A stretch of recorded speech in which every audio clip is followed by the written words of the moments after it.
dad had been away. Haven't changed, had much to say. But man, I still think them cats are crazy. They were asking if you were around, how you was, where you could be found. I told them you were... All right, thank you, Phil Lynott. Mulatto Irishman, half an Irishman. I guess, right? We're back, okay, and there's only two of you. And we hardly ever get more than a couple of people. We had like 7 people watching. You should not do these in your pajamas. Not really pajamas, but yeah. Anyway, we're going to let some people come back. There's one person. There's only one of you there. Maybe we'll just get started, right? And I forgot to...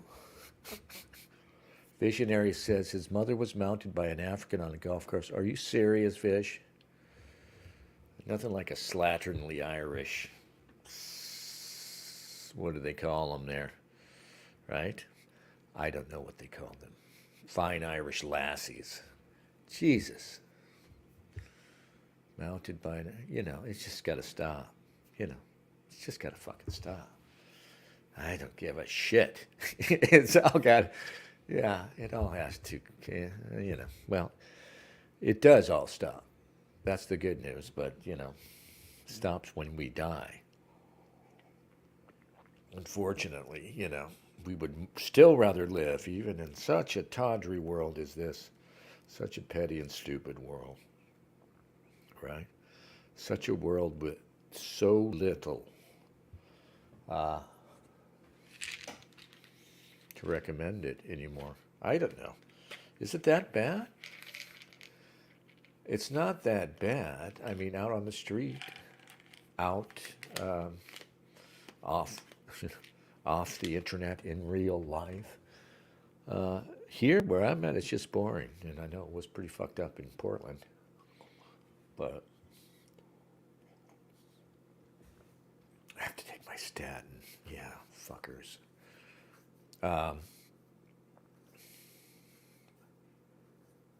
No flies on his music, says Visionary regarding Phil Lynott. But there is no point in pretending that his misery was mysterious. Mulattoes are tragic. Every mulatto is tragic. It's a tragedy. Yeah. And for us, it's a big tragedy, They're all over. Yeah, now that's what the NBA is now. Guys who, they got the big African athletic body and maybe it's more sense in their noggin because they're all half pale, some very white. I'll tell you, man, I don't really believe in this racial purity thing. But obviously this intermarriage is just killing us because, it goes the wrong way for us. But we could stop it and let this mulatto dark generation pass through us like a pig through a python. That could happen, but probably won't. But you might be able to split off into a smaller community of some sort. Maybe the end of the U.S., and maybe it can't come too soon, will present possibilities. I think, if we really are near collapse, and what was it I was thinking of recently? Anyway, it'll come back around. But one of the recent things has led me to believe that, there's something like a crisis in competence that is revealing itself. I didn't want to get on the bandwagon of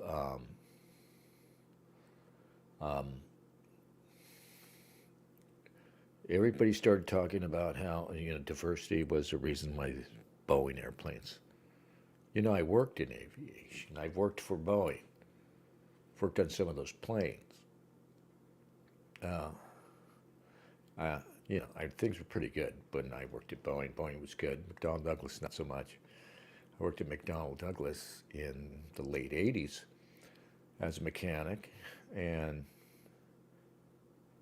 being in Long Beach, Cali, they hired a lot of diversity hires from, Compton Way and South Central Way, you know.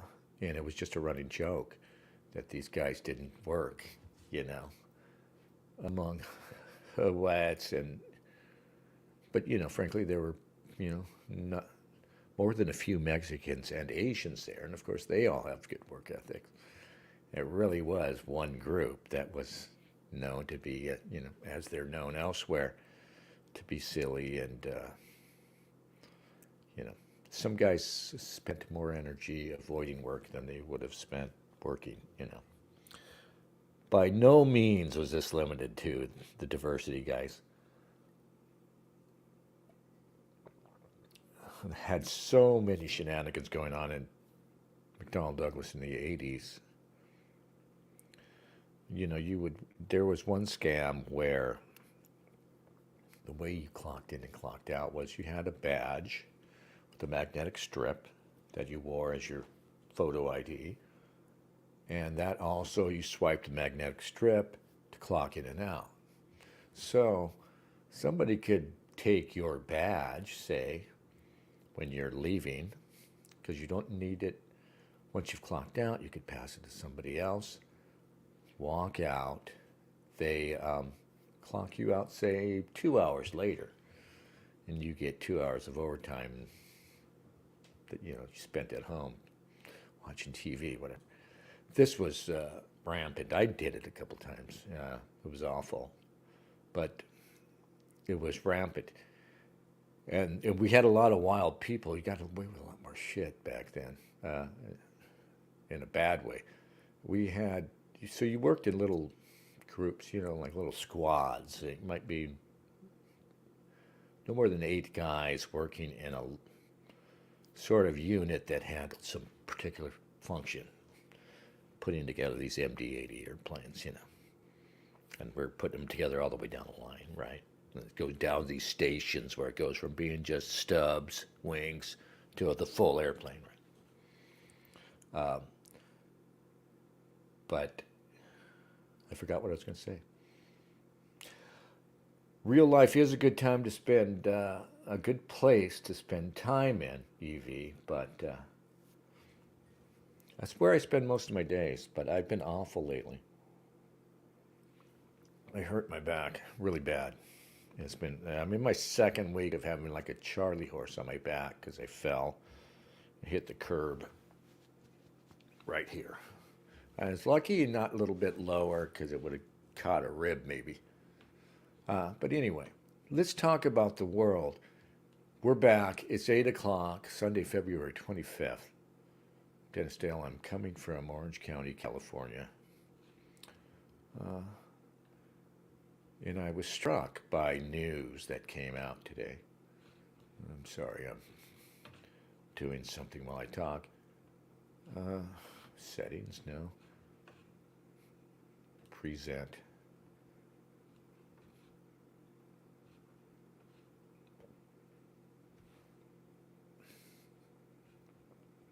Let's start with this one, since it is, can I share this? Am I sharing? I'm not sharing.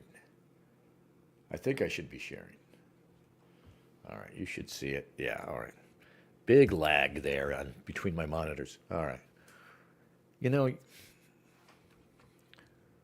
I've been reading Andrew Anglin. It's so funny. So there's Un's Review, which is a place you should go. I have no idea what Ron Un's up to. People don't trust him because, anyway, but it's maybe the best thing on the internet for this sort of stuff. And he publishes Andrew Anglin, who, it's funny, it's been 15 years probably I've been reading Sailor. I don't know how long he's been on UNS. It's been, a while. And it used to be go read Sailor every day. Go check in at Sailor. And now I don't. I go check in and see what Andrew Anglin has to say. And he's too unserious, because what he does is, it's satire, sometimes just ostensible satire, right? And it's pretty, nervy. The little niche he's been occupying this whole time. But I've been reading this guy. I think it's good for me because of all the polite shit that's out there.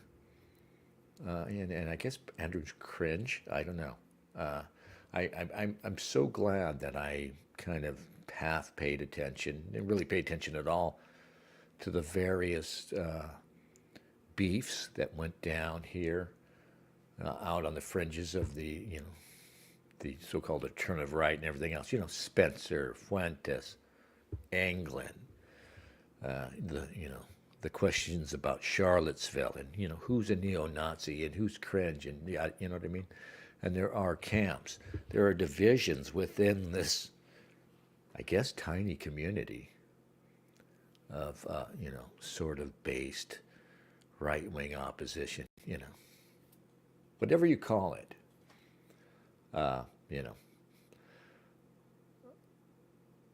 There are all these divisions and these beefs between people, and there's no trust still. And I guess it's not really. I mean, I think at the end of the day, I think it's all just a result of the fact that there aren't enough people like of us out here, for one thing, to have produced enough serious people. We've all been dilettantes. I mean, I could have been involved this whole time. What have I done?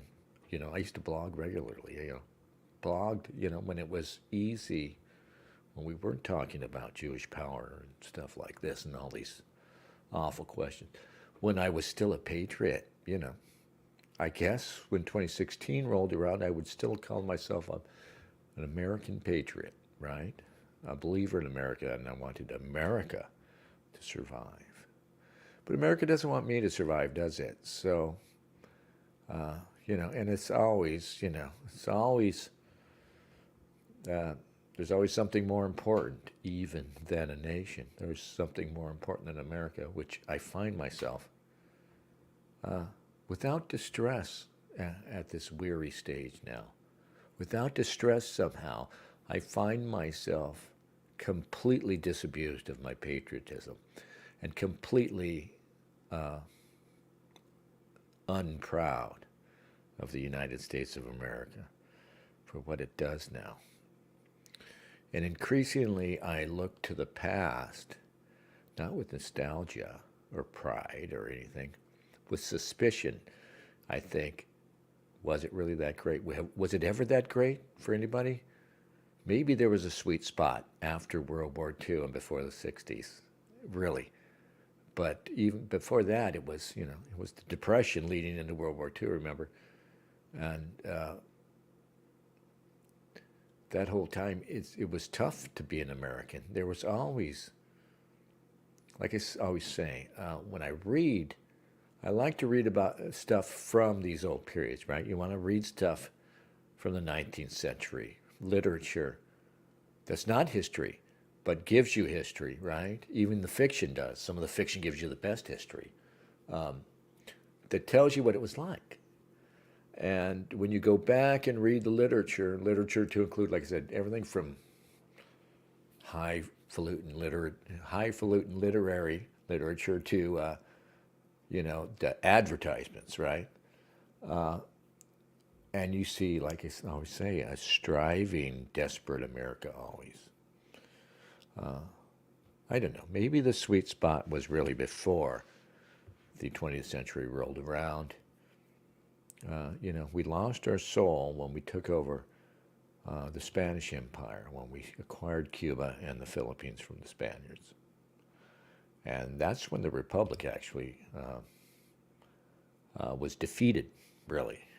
And, it didn't die completely, but the battle between Empire, Teddy Roosevelt, and all, admirable people that, me, I don't know what side I would have been on.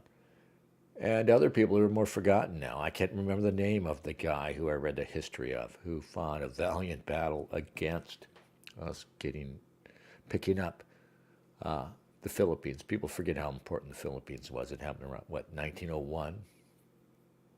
And the Filipinos were wicked good fighters for the U.S. to have to put down. We totally backstabbed them after. I mean, we helped them boot out the Spaniards, and then we said, no, we're not going. You work for us now. And they put up a heck of a fight.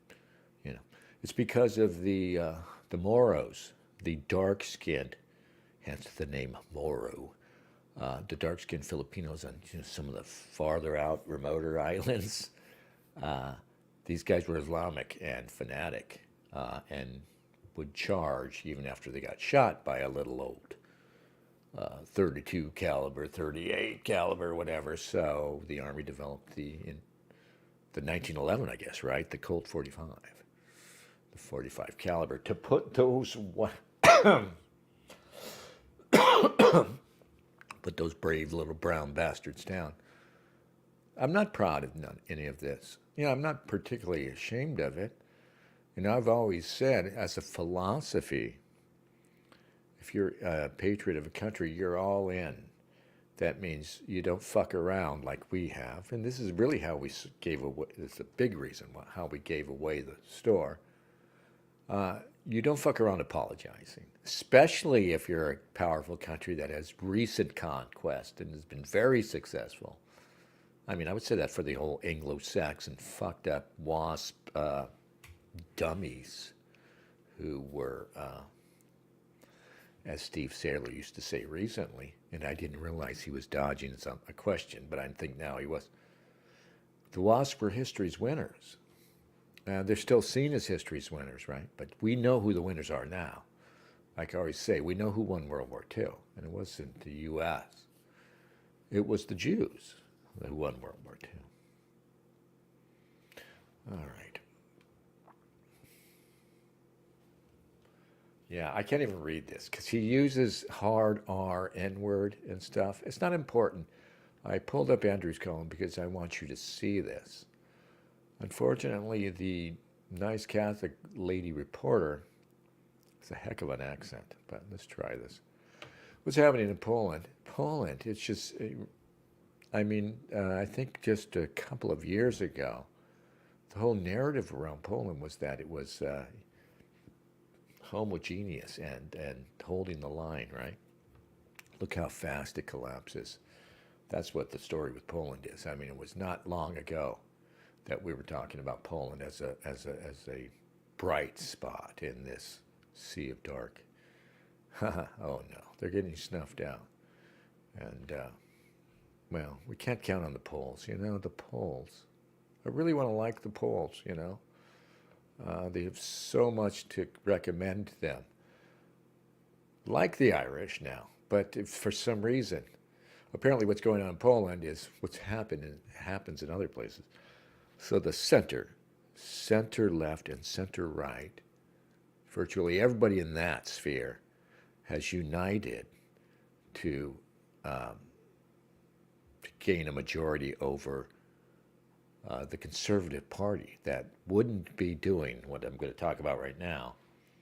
But virtually, there's a deplorable party which can be massive, but if they can get everybody else together, which is really what they're trying to do here in America, and the deplorable party, of course, are MAGA. These MAGA Republicans. Anyway, so let's just listen. A new report says the government in Poland is seeking to reduce the number of hours for religion classes in public schools. The report in Poland today says the courses are optional, but most pupils attend them. Still, one government official says 2 hours a week of learning about religion is, quote, excessive. This is the latest conflict between Poland's new government and the Catholic Church. Lawmakers were also considering measures to loosen abortion restrictions and to introduce measures for so-called equality for LGBTQ students. Yeah, the and whole joining us now boatload. to talk more about all of this is Selene Tadier, your correspondent for the National Catholic Register. Celine, good to be with you today. So remind us again how this new government came into power late last year. So the Conservative Party, Law and Justice, that was in power for 8 years, lost its parliamentary majority to a big coalition gathering the center and center-right and the left all together. And so they took power, and the big Conservative Party, Law and Justice, is still the country's largest, with over 35% of the vote in the last elections. But still, it was not enough to stand up to this huge coalition, so they had to leave power. And, as we talked about, the religious classes are being They had to targeted. leave power? What are some of the other ways this new incoming government that took over in December is targeting the faithful? I wouldn't say, Tracy, that they are targeting the faithful. It's a complex issue because Donald Tusk, the Prime Minister, and many members of the Parliament are self-professed Catholics. It's not really that. The thing is that, yeah, there is a wave of secularization. As soon as they came into power, they launched a series of measures of proposal to really secularize the country. But it's also because they have very close ties with the hierarchy of the European Union in Brussels that is known for its very progressive views. And so, of course, So they all get support from, basically from us, eventually Brussels, the EU, us, and the advantage is on offense, socially, politically. I mean, right? People who want, if they have enough of them, determined minority, as long as they go on offense, it just seems to work that way, that, you can't, if you have to keep defending your society, defending society's foundation, its principles, eventually they give. I think, they exhaust, and this is something that's, I say it advisedly, because I realize what I'm saying is basically, the idea that we can't ultimately have free speech and free debate, I think, is kind of implied. But the fact of the matter is, if you hack away at those foundations long enough, even if you've got the most ridiculous argument, right? Just a little rubber mallet. And that's how societies get fucked over. That's how they get gradually, insensibly transformed. Because now it's the blue hairs, and we're all still laughing at them as they roll over us. But, it's always the crazy guy, he's got a rubber mallet and he's hammering away at this big, column, right? And everybody's laughing at him. But, he just goes day and night with his rubber mallet. And, it's like the monkeys, the 1,000 monkeys typing randomly on a typewriter will eventually reproduce Shakespeare randomly. I mean, with enough time. This doesn't need that kind of time, But, yeah, because you know why it is, I think? Because the society that is perpetually defending itself becomes suspect in everybody's eyes.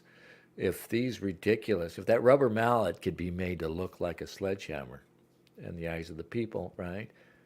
If that ridiculous person, if the man behind the curtain, right? If people like they are now can be shielded from the sheer mediocrity of people like Hillary Clinton and others, over time, people think, wow, there must be something wrong with society, man. It just can't, it's always defending itself, Of course, we do have real problems with society. And those are wedges, as you see. What's happening now bears no resemblance to the class-based leftism, which it owes its existence to, Everything came over on a frankly, at least objectively more legitimate, more legitimate complaints, like economic inequality and opportunity, Of course, we tell ourselves a bunch of lies. Anyway, these nice ladies aren't telling me lies now. They are pushing some new measures also to unblock the funds that were frozen by the European Commission, the COVID recovery funds, out of concerns for rule of law, law problems. And so, of course, they are pushing some kinds of measures, such as the legalization of abortion up to 12 weeks, the removal Everything. of It's always the crucifixes full in public boat. spaces, like you mentioned, the reduction. And they have this other stuff, well, because they've got, I want to talk about Trump in this vein later too, how Trump has been kind of a boon for all of this shit. Because Trump, just crystallized and focused the beast that is, the left now taking power. And everything changed with the election of Trump. And every principle they threw out the window to get Trump, all the changes they adopted to get Trump, now like a big war, they don't go away now. These are the new normal, right? They didn't just suspend the rule of law in the case of trying to get Trump. They suspended it for all of us to a large extent, right? They're not just trying to shut up Trump, they're shutting down free speech altogether. They're trying to shut down all these foundational rights too, right? And it only could have happened this quickly because of Trump. And I don't know if it's a bad thing. I don't blame Trump. I don't know if it's a bad thing or a good thing. The acceleration might ultimately be a good thing. At least now the mask has come off and it's out in the open. But it's fucking terrifying because what they're doing, the ferocity that's been revealed, the levels of malice that you knew were there. Think about it. You knew how much they hated you in 2015, didn't you? We all knew. That's why we were so ready for Trump. And then Trump came along and you had no idea, Dennis, how much they hate you. How fucking raw and unthinking and emotional and feminine it is at its core. Reduction in religious class and so on and so forth. So of course it is changing the cultural religious landscape very, very quickly. We are witnessing a kind of turning point. We don't know yet to what extent. And we're almost out of time, Celine, but I want to talk about the article that you recently wrote. I know it included the phrase, the end of Christian Poland. Talk to us more about that. I mean, do you think this really could be the case in Poland? Well, as I mentioned, it could be a turning point for the history of the Catholic Church in Poland. It is still very strongly Catholic. It's like over 90% of the Poles are still Catholics, but there is indeed a loss of ground for the church there, a loss in religious practice among the youth, especially in big cities. One of the sources I interviewed, Professor David Engels, in my article, fears that it is the end of this kind of Christian Catholic Poland because of all these measures. And it's true that also with the effect of globalization, the country is changing very fast, again, in big cities. But according to some other sources, local sources told me, we have suffered so much in our history in Poland. We've been under the control of many different forces, and most recently under the yoke of the communist rule. And of course, they suffered so much, and these forces never succeed to erase this very strong, very deep Catholic identity that is part of the DNA of the Poles. And so, according to them, they say, especially in the countryside, all these ideologies, all these effects of globalization are not effective yet. So there seems to be a wave of resistance in these countryside. And so, yeah, it remains to be seen in the future. We'll see how things will develop, but it's not so sure that the Catholic Poland is ready to disappear yet again. We'll see. Such a nice lady. Celine, thank you so much for coming on. We appreciate it. God bless you. My pleasure. Thank you, Tracy. All right. Thank you very much.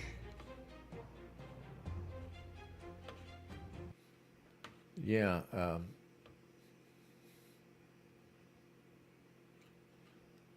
Here's, I guess, something like good news. All right. This is from the Daily Mail, the pasty mail, as I think of it, as we call it here in my house, and by we I mean me. Oh, Visionary mentions Henry James. Henry James rolled over. Yeah, I actually read the Bostonians. I liked it, but I've been reading, like I said, I've been reading old American stuff from the 1800s. William and Henry James, I never took to them. And I get the impression, I just think of those guys from the New England Transcendentalists on, the liberals, these brilliant people who these people were giants, and they're just already forgotten. And I'm not just talking about their fame, fading, their renown fading. Their ideas are fading out, what they represented, this honest Anglo-liberalism and optimism. Yeah, I've been reading Walt Whitman, the poems of Walt Whitman, and it's heartbreaking to see this enthusiasm, for America, for the American ideal, and the utter, now we know, disappointed optimism. And I read finally Emerson's. I resisted Emerson, Thoreau, because you youngers won't understand it, but if you went to school in the 70s, 80s, those were the big names, that they would teach if you found yourself in a school where they actually taught, those were the big names, and those are still big deal. I guess through the 70s, Thoreau remained. I guess Thoreau is still kind of a big deal. And I still haven't even read Thoreau. But I read Emerson's, what's it called? Self-Reliance. And I made me realize I had the wrong image of these guys. I thought of them as being optimistic and ultimately soft and irrelevant, I thought. But what it is very vigorous and kind of defiant, and really compelling. But, an idea that is totally not compatible with what they have in store for us. And it really was about self-reliance and intellect and, self and everything else. And you realize it was just, these guys were counting on America maintaining a vigorous, healthy intellectual stock along with everything else, And I'm just trying to find this video of the Pussy Hat parades here in Portland.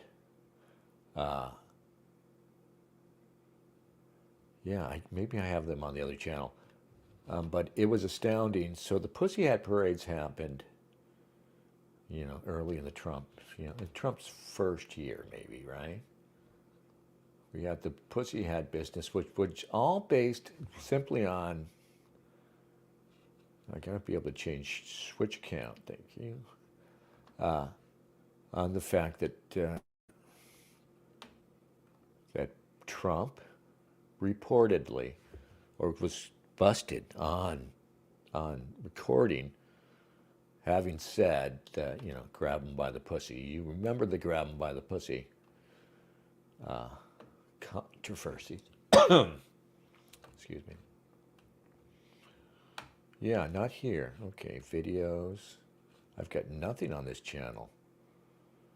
Well, that's sad. That is just really sad, Dennis.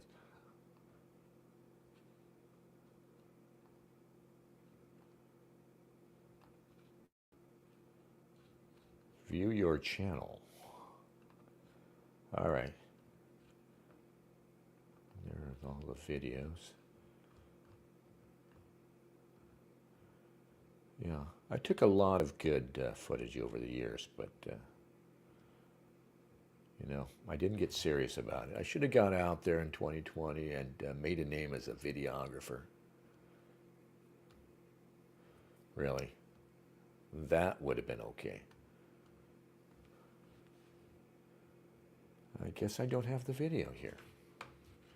Excuse me, I'm obsessed now with finding this video.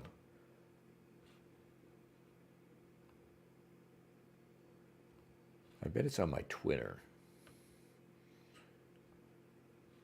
Let's go to Dennis's Twitter. It's always a good Twitter. So I go to me, click on me, and go to media, and scroll way the hell down until I find it.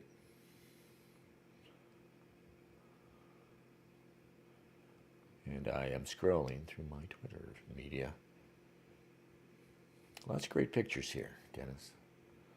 Okay, what the hell was that?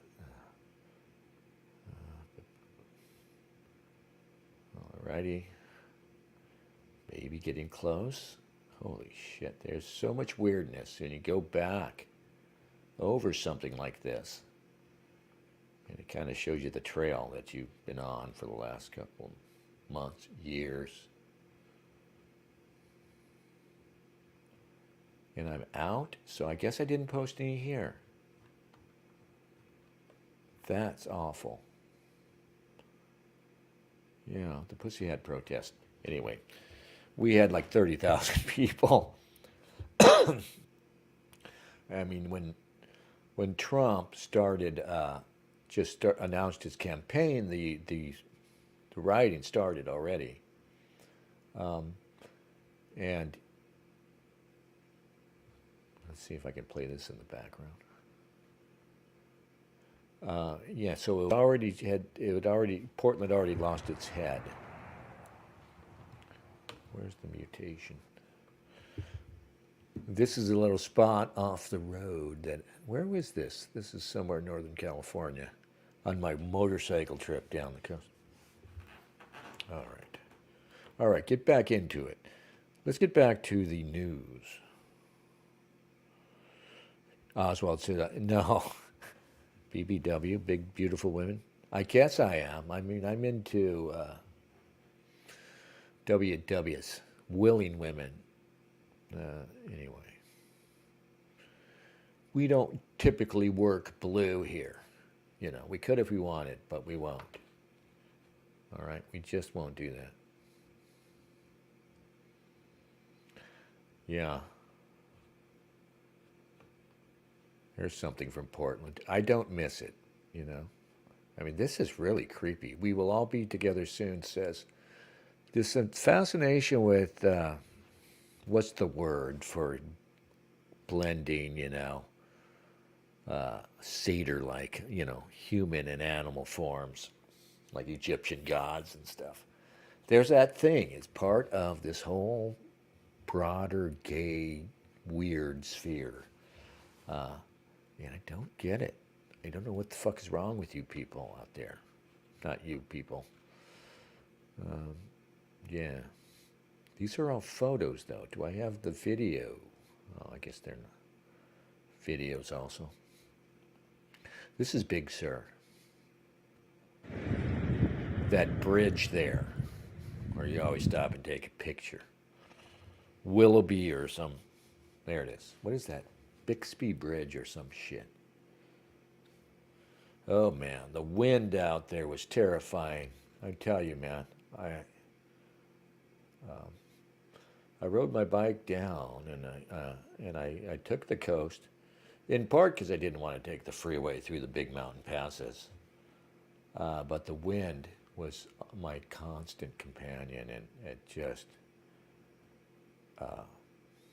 could be very exhausting riding into the wind. You know, you're going south on the coast. It tends to come offshore, so it's usually hitting in this side, and it's usually in some quadrant out here, right? You rarely get to turn most easterly and get it at your back. You know, just never. And every day it was worse, man. Every day it was worse. And it's different, a different poison. And, you know, mountain passes, Still had to go through all these little mountain passes, of course. And you had this buffeting wind in there, just poof, poof. And then, of course, the constant wind out on the flats when you got out there, and there was no hills around, and it's just the ocean out there. And, sometimes that wind just fucking, yeah. Anyway, Big Sur, which, is Big Sur. It's beautiful, right? You got to see Big Sur. It's also, it's oppressive because it's so big. It's just, you drive it, for one thing. If just driving it is exhausting, because it's just this endless, the scenery is magnificent. But, you just get worn out, not just from looking at this beautiful but scary scenery. There's something forbidding about that place, And I think it's got a reputation for kind of driving people a little batshit crazy. A lot of the people like Henry Miller and Jack Kerouac and others, would end up in Big Sur. And a lot of these guys went a little fucking batshit crazy. Kerouac wrote a whole book about losing his shit in Big Sur just because he was living in a cabin out there. It sounds awesome. I would love to do it, I rode through this last time, and I was hardly there because I had to turn around because PCH, I think it still is, was blocked from a landslide. So you can't actually go all the way through. But yeah, it's, it's not all, pretty pictures is all I'm saying. Especially when you're on a motorcycle. You're just worried about the cars, all the fucking cars, and you're in the wind, and you can't, and you don't really know how to ride because you've only had your bike for like a year, right? And you haven't ridden for years before that. Yeah, I don't know what I was thinking, but it was a great experience. Steven Stills got mad because someone made fun of his hippie fur coat. The concert at Big Sur. No, I haven't seen that. Visionary says, quote, Trump is going to win again, and he's going to get this country back on track. Okay, from your mouth to God's ears, from your typed out text to God's, I don't know, God's internet monitoring capability. Stephen Stills, yeah, Stephen Stills, right? I'm trying to picture Stephen Stills. I think he's or is that Crosby? I do not like Crosby, Stills, Nash, and Young because I could never keep track of who was the non-Neil Young members. There's something obnoxious about him. That I'm always picturing the fat, bald guy, and his, just hair is just growing long, even though he's bald on top, and he's got a big walrus mustache, right? Just I can't. Visionary says, I do not think, no, Visionary, you're on record as having said it. Okay, and you know what? You're right. Am I a Trump supporter? I don't even know if I'm really a Trump supporter now. I honestly don't.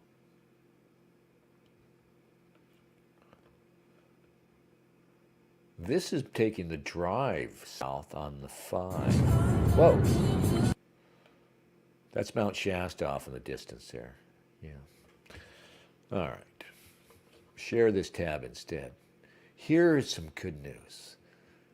I wish I flashed on Megyn Kelly for some reason. I tried to watch Megyn Kelly. I don't know why sometimes. But she has this really pleasant way about her. I don't want to make fun of Megyn Kelly, but she's kind of ridiculous. I mean, after October 7th, basically everybody who got on board with this IO shit is many of them, unfortunately, added to the list of people I just don't give about. Yeah. But, it's hard. You can't dislike Megyn Kelly. Really, I thought, I was a Trump supporter who I was embarrassed by the way they went after her, right? So she takes the bullshit question, I guess, about grabbing by the pussy again. I wish I had that footage. You should have seen how many pussy ass there were in Portland. And so this is what, 2017. And the police had already been taking shit. All right, so 2015, Trump announces his campaign, and Portland was always a place where the left, any lefty demonstration is kind of hostile to the police. But with 2015, what happened was, and this was prepping them for 2020, really, whether deliberately or not. But in 2015, every demonstration, and they were all anti-Trump, but it was also anti-cop. And so the cops always showed up because they're blocking the street or whatever. It's this usual thing. And for a couple of years here, the cops tried to maintain the old order where you couldn't block the streets. It just wasn't, even in Portland, they're going to take you off the street if you're going to try and block it, or if you do any of these things. The rules were changing though, and so with 2015 comes around enough, because every time like I said, every time the cops come out to these demonstrations, they become the target of it. And so Trump's in office, and we have like 3 or 4 maybe, mini riots. Nothing. Well, I guess we had a riot on the inauguration day, and the one I got arrested on, I guess it was January 20th, maybe on inauguration day, or no, it wasn't election day then. It was inauguration day. Yeah, they arrested 100 of us. The cops were still playing by the old rules and still getting away with it. George Floyd hadn't happened yet. They busted 100 of us. No charges eventually. I had to spend the night in jail, right? Sleeping next to a homeless dude. Yeah, it was hilarious. It was a blast. But anyway, so 2017 rolls around, and this weird pussy hat, totally contrived national hysteria, literal hysteria, heister, right? Coming from, they just totally ginned up, but we should have took note. Did we take note? Somebody took note. I didn't take note. But how many people they could mobilize on the most thinnest bullshit pretense, right? So at some point in 2017, they get every fucking woman, menopausal and otherwise, out on the streets wearing these stupid hats, right? Somebody made $1 million off that pussy hat. To protest, grab them by the pussy, and to protest just that Donald Trump's, inherent misogyny, right? Well, that was all of a sudden, and it was like I said, we had these little mini riots here and there. A couple of hundred people was a big crowd, right? But this was a bunch of like suburban housewives. They brought their kids. There's kids wearing the pussy hats, and it's a whole different crowd. Except there are a few, Antifa types around. There's always, plenty of weirdos for any given lefty cause, but it's overwhelmingly women, and not anti-police women. They hadn't been trained yet either. It was just a bunch of dopey-ass women, like the worst, most corrosive force on earth. Well-intended women. But the point is, so the cops were okay. Everybody loved the cops. The cops were lining the route, They weren't in riot gear. They weren't out in force. There would be a couple of cops standing by themselves by the side of the road as people passed by, right, here or there. And many of them were wearing the pussy hats. So I guess and after that was the last of it. That was the last. And people were taking pictures of, kids, and people were taking pictures with the cops in the pussy hats. Maybe it was just one pair of cops that I was hanging around. But, that was the vibe, right? The cops were okay. I saw one Antifa guy who was alone, freaking out. Stop taking pictures with those cops. They're murderers. They murder black people. It was the last time the cops got any love, And after that, it was just, a couple of years later, it was George Floyd, and the whole fucking city was turned upside down. Speaking of contriving a massive Yeah, this picture was, what the fuck was this? I posted this on Twitter. Jesus. Yeah, it was some joke. Oh, God. I posted this on Twitter. Oh, you're not seeing this. This I posted on Twitter. Masks required for all. These are, what are they called? What do you call them there, things? Tampax in the men's bathroom at OHSU. I thought it was hilarious. Oregon Health and Science University. Science University has the menstrual products in the men's room. Do they even call it a men's room? I don't know. Visionary Trump is getting the country back on track. All right. So here's some good news. As reported in the Pasty Mail, Imam who called, yeah, it's not really good news entirely, you know. Imam who called the French flag satanic is deported from the country to North Africa under tough new immigration laws. Majoubi, 52, was flown to North Africa 12 hours after he was arrested. Nice, right? But there's a catch, of course. France has deported a Tunisian cleric who allegedly called the country's flag satanic. Majoubi, 52, was flown to North Africa. Yeah, we already said that. Just 12 hours after his arrest over sermons said to go against French values. That's the part that's going to get you, even if you try to do this stuff now, like deport assholes. They're going to word it French values if you tried this American values. Yeah, that is such an opening, right? Values are so easily defined, especially by people who hold the megaphone and don't hold our interests at heart. His deportation last Thursday is seen as a demonstration of tough immigration laws brought in by President Emmanuel Macron. Mr. Majoubi had gone viral on social media after apparently referring to France's three-colored flag as satanic. He was arrested and deported despite living in the country since the 1980s and raising 5 children there. And he hates the hell out of the place, right? Unlike them, he did not have French citizenship and had his residency permit canceled. So they go hard after this guy, right? All of a sudden, 12 hours. He's got family here. He's been here forever. He's an imam, so there's going to be some price to be paid with these rest of, people that you're presumably going to piss off his flock. But they did it. The official order for Mr. Majoubi's, what? Get out of here. Go away, you. The official order for Mr. Majoubi's expulsion said that in sermons he had given a retrograde, intolerant, and violent image of Islam that would encourage behavior against French values, discrimination against women, tensions with the Jewish community, and jihadist radicalization. And I can't help but think tensions with the Jewish community are kind of, kind of the reason why 12 hours after this guy offended, he was gone.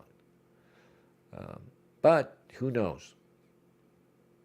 The imam also referred to, quote, the Jewish people as the enemy, end quote, and called for, quote, the destruction of Western society, end quote. I like how, calling the Jews the enemy is worse than calling for the entire destruction of Western society, apparently to the Daily Mail, if order has anything to do with it. And I think it does. The indictment said, maybe it's a good thing if we can use this, their anti-Semitism to boot a bunch of people out of the country, but it's probably somewhere you don't want to go because it, the only thing it establishes is the primacy of punishing anti-Semitism over everything else, and it'll just be used against us soon enough, anything. That's why I just, Chris Rufo just makes me want to vomit. I mean, I'm just repulsed by the guy, despite the fact he's done all this good work, right? Stuff I would have cheered just a couple of years ago. I mean, I cheered him when I first saw him. But these dopes. And everybody who got overworked up, everybody who went full Zio after October 7th, it just, like I said, I hate you. I just hate you people. And a curious thing has happened. There's been a weird shaking out, a new sort of fault line. It's not quite the fault lines we thought we had are revealed. And I think we're seeing a lot of people regarding the question of whether you're pro-Israel or not, we've seen a lot of people say, and a lot of people who maybe were leaning the other way kind of before, make the decision that they're going to side with the Zionist side. And I was talking about BAP last time we talked about this. And I don't even read enough BAP to talk shit about him, so I don't know. Like, I'm reading a few of his tweets, so maybe I'm wrong. But I just saw his sort of reactions and a couple other people, and I thought, the vibe I'm getting from these guys is that, they were like skirting that question. They were always either right up on it, or their followers are all, anti-Semitic, even if they aren't, say. Like, that's the impression I get with BAP, right? He's not anti-Semitic, but maybe a lot of his followers are, or always in danger of going that way. But I just get the vibe with him and other guys, aspirational guys, right? These aspirational people who are always selling some shit. Guys like Raw Egg Nationalist on Twitter and others. People who, sell a lifestyle and sell, they have a sort of brand and they sell, sort of like Andrew Tate, I guess, but I don't mind Andrew Tate. Anyway, all of these people seem to make a conscious decision to say, the Jews are the winners, and we're not going to flirt with anti-Semitism anymore. October 7th, here was a win for the Jews in that a lot of people, just, decided, that's time to choose. It's time to choose sides, and they're picking the strong horse, right? I mean, don't bet against the Jews, All right, Art Bell, what the hell are you going on about? 2/3 of kids want neo-collectivism, zero hedge. That must mean free everything, baby. I don't know. All kids are, they're all socialists now, right? Of course they are. They don't want to work. Socialism sounds awesome. Who wants to work when you're young, right? Does Sonny Dennis miss miserable Portland? I do. Yeah, I do, but it doesn't matter because in a couple of months I'm going to have to leave this place. It's probably going to be sold, and I'm going to have to move on. But if anybody wants to help me buy it, no, I'm thinking I'll head east. I'll head east now into the desert. Yeah, and go somewhere else, not Portland. I mean, Portland's played out. I might go back to Oregon and live in a rural area if I can. If I can pull it off, I'm going to go rural for a while or just go live, in a yurt. A yurt sounds great. All right, so Mr. Majubi had a lot of shit to say. And of course, when he's defending himself, what did he say? I did not insult the Jewish community nor the flag of France. See, he gets the order too. He understands what's important, right? Insulting the Jewish community is a far greater offense than, you could wipe your ass on the flag, really. If it's not coupled with the anti-Semitic angle, you're probably going to be okay. And that's why you shouldn't cheer too much this guy, this asshole getting booted out of France. And that's why I don't cheer at all for Chris Rufo and all the other shills who are so outraged about they're so outraged about pro-Palestinian demonstrations that they're devoting all their energy now to finding all the plagiarism among all the mediocre diversity hires. Yeah, I guess that's cool. I guess I like that. But we knew they were mediocre. We knew they were shit. It's just also fucking stupid. We knew the Claudine Gays of the world. My God, look at the disabusing that must be going on right now among all these liberals who want to assume that every black person in any sort of public position is just wonderful. Had to work twice as hard to get there, right? They still believe this horseshit. And they get a look at Fannie Willis. Good old Fannie.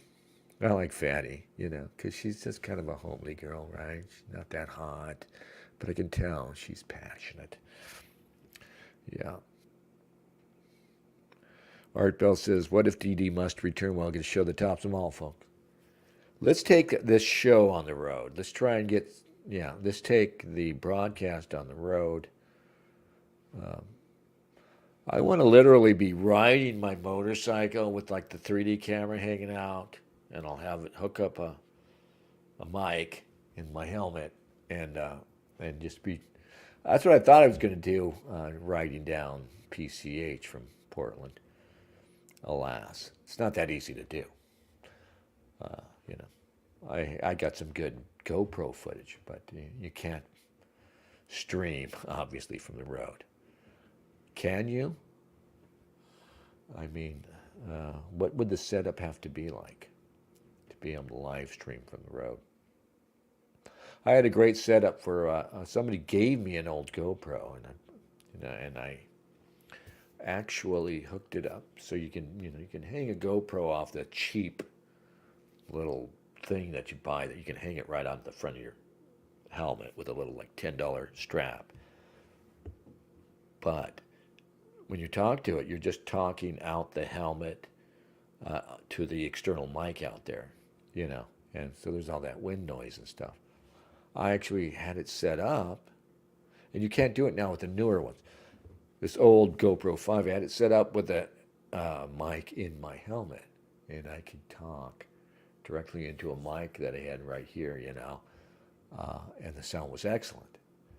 And so the idea was to be riding along PCH, just talking, as we're going along. But of course, early in the trip, I dropped my helmet, broke my headset, and that was thus ended the great experiment.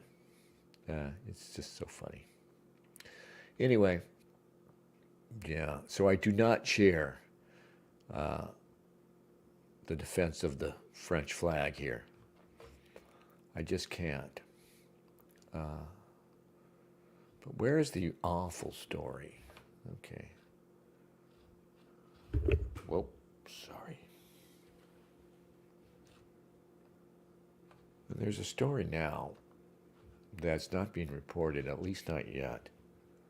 It's in the Daily Mail, too. I hate the Mail, and you have to go there to get these late-breaking stories because our guys won't cover it. And the story I'm talking about, of course, is this guy. They misidentify him as an Air Force officer. For fuck's sake, where's the story? It's already gone? Well, it's got to be below the Taylor Swift news. Yeah. Fuck. Are you kidding me? This Air Force airman, an enlisted man, set himself on fire. There it is. Set himself on fire in front of the Israeli embassy. Horrifying image shows active duty airmen engulfed in flames outside the Israeli embassy in D.C. after shouting, quote unquote, "Free Palestine," and accusing the U.S. of being complicit in the genocide, quote unquote, complicit in genocide in Gaza. Now, this is wrong. A serving U.S. Air Force officer not an officer, I think, not an officer, is in a critical condition. And God, you know what's funny too about news articles, and this has come way before AI.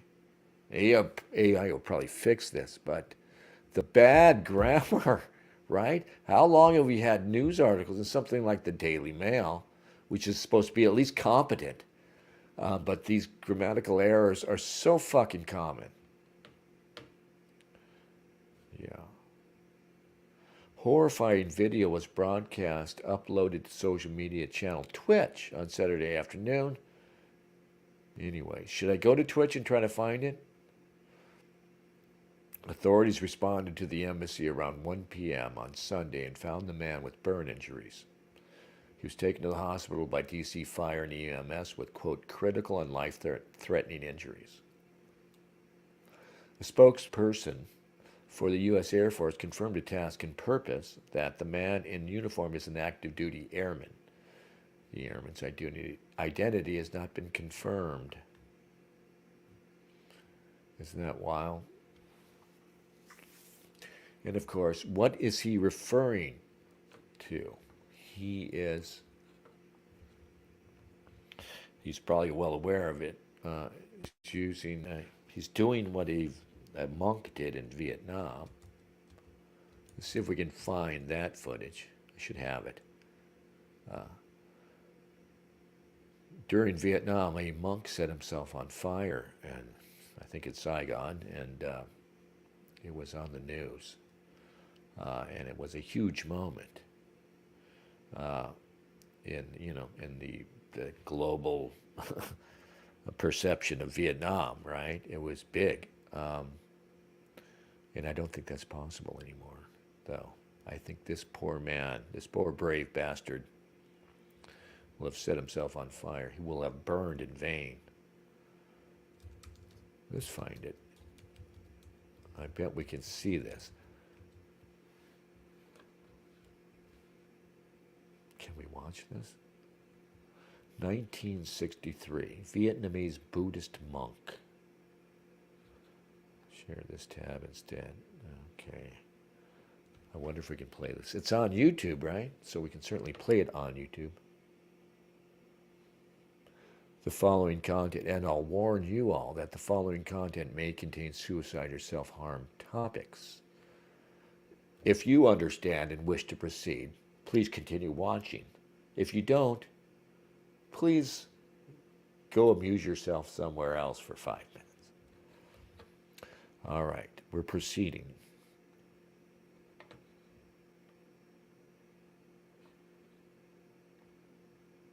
The revolt of the Buddhists in Saigon had as a prelude the first public suicide, which took place on May the 2nd, 1963, when the monk Jin Tien Dien, who with a terrible death that would have condemned him in the eyes of his master, tried to show that in order to fight every form of oppression on equal terms, Buddhism too needs its martyrs.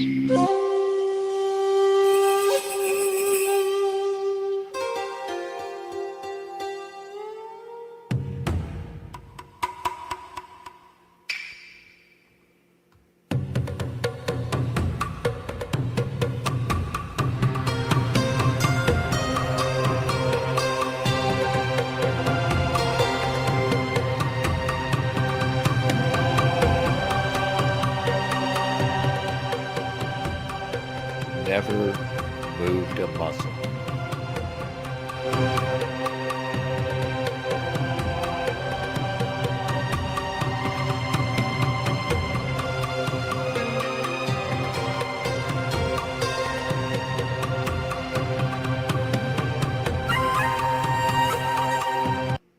Oh, sorry.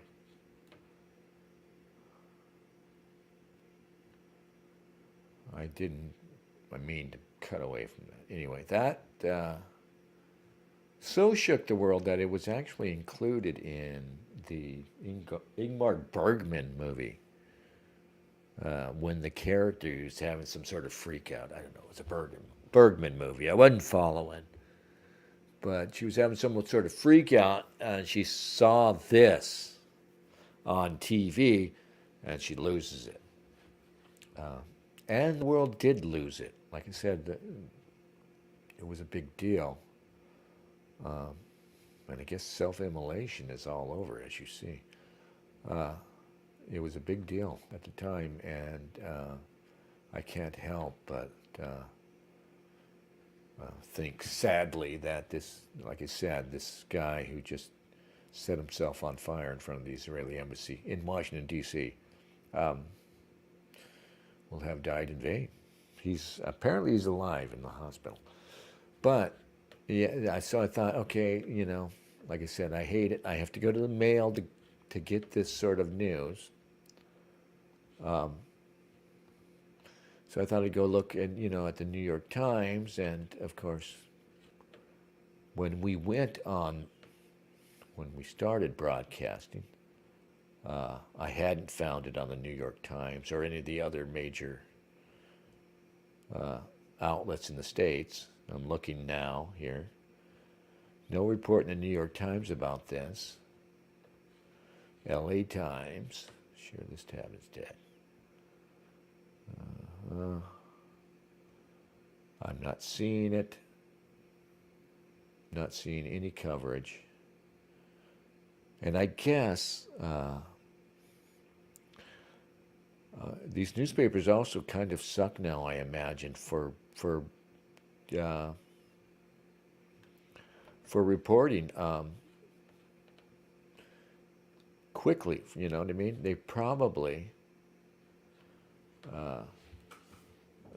don't have a bureau, everywhere now. So even though I suspect the reason why you're not hearing about this guy is because the Washington Post, the Washington Postule, these guys aren't going to report it. They're just going to ignore it. But it could also be that they just suck so bad that they'll eventually report it. And they'll certainly, of course, won't feature it. They might report it, yeah. But they could also just be that they're awful. And they don't even have, they don't even have reporters out there, Of course, this happened in D.C., so there's just no excuse for the Post or the New York Times. Yes, Chad, we're out of Portland. We're in God's country, Orange County, California. So I hate them. You hate them. We all hate them. I don't know what to do about them.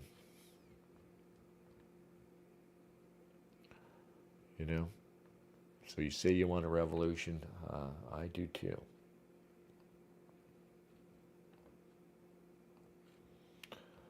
Yeah. All righty. I have to take a break. I'll be right back. Are there any requests?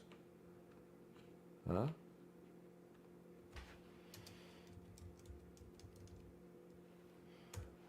Any requests at all?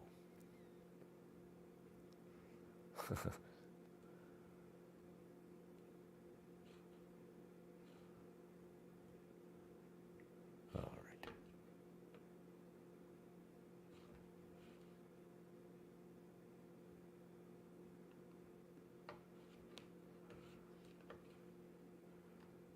Can we show this? Here's African prisoners being burned up. Holy shit. Let's show that. I hate shorts. Damn, that's like everywhere now, right? You open YouTube and it's all shorts because you can get stuck on those shorts. You click one. Oh, there's only 30 seconds. I mean, they're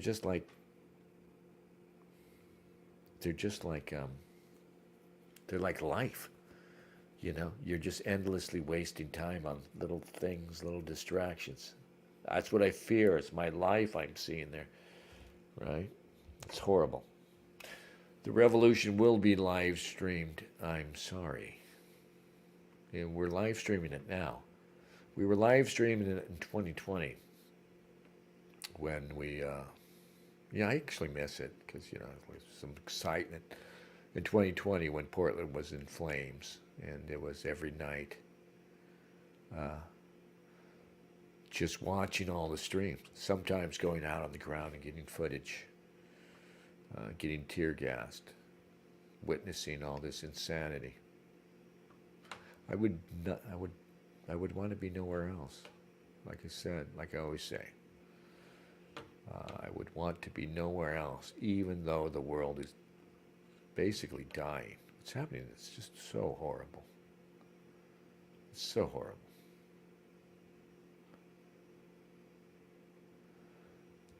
Oswald Spengler says, Dylan Carlson's Earth Pentastar in the style of demons. Yeah. You know, I don't know why I have no interest in AI. I don't understand what the fucking appeal is. It's going to do things for me? What it's going to do for me? It's going to think for me. It's like the Simpsons episode. He gets a computer and he says, the computer will think for us now, Marge. Fuck AI. Why do you even want it, people? What's it? I've got some weird AI thing on my computer. I have not once, I've barely even bothered to learn what it is.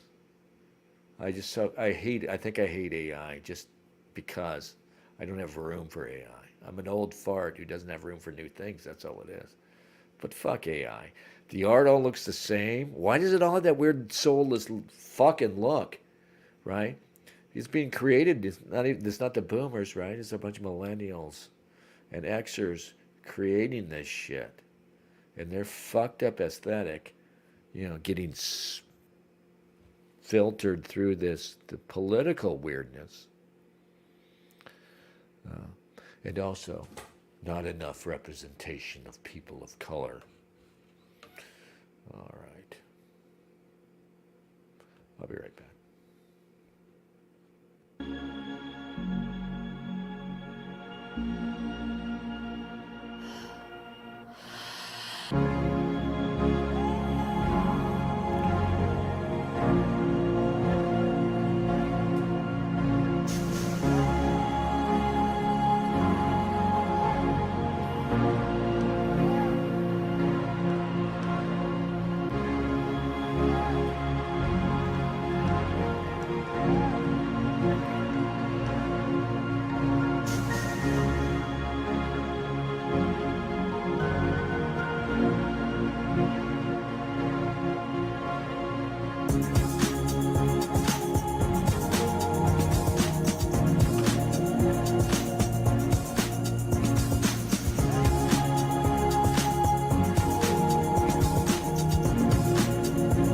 Love this song here.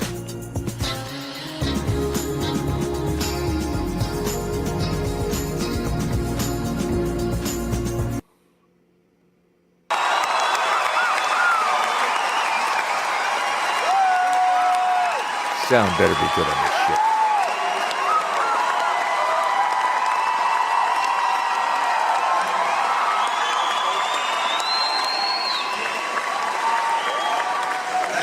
Thanks for applauding that. I don't. Sorry, I got distracted by seeing Mark Flanagan's name. This is the song I'm gonna play at my own funeral someday, and it's called 100 Days. It's so beautiful. Great song.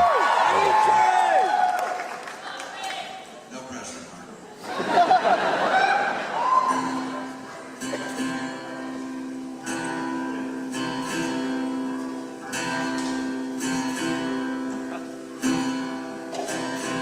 When the world bends towards the end of day and twilight falls again Boom, boom, boom.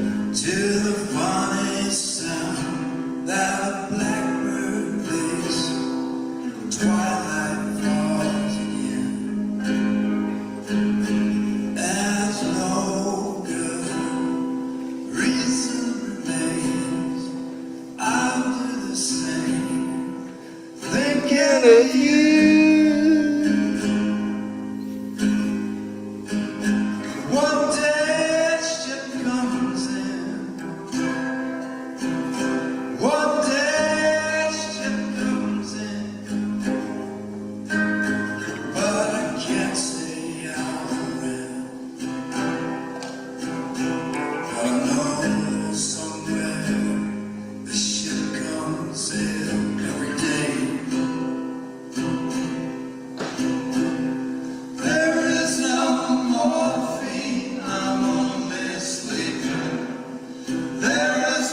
From my fingertips, the cigarette throws ashes to the ground. I stop and talk to the girls who work this street, but I got business far down. Like one long season of rain, I will remain thinking of you.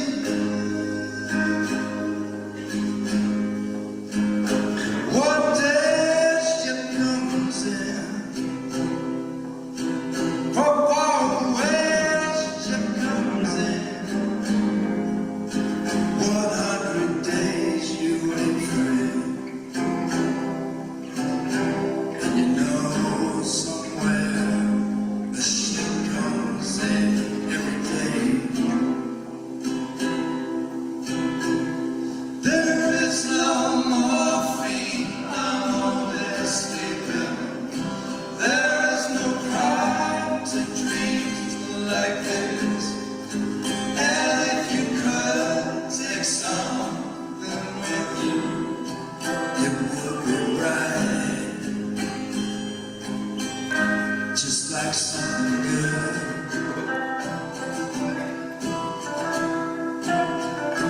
One day she comes in. 100 days you wait for it. Something bright, something so good. It's good. Give me something good.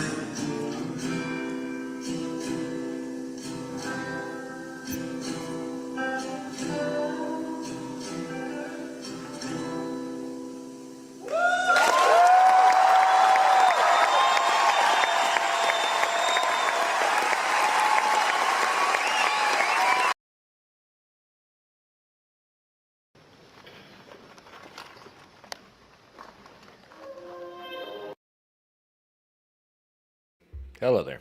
Hi. We're here. Excuse that. All right.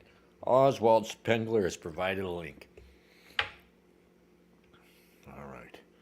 Osvaldo. Shall we take a look? Yeah. Oh, God, this thing. So awful. You know what's funny? I can't just click on that on my... It's not funny at all. It sucks. I hate this StreamYard bullshit. All right. Let's see.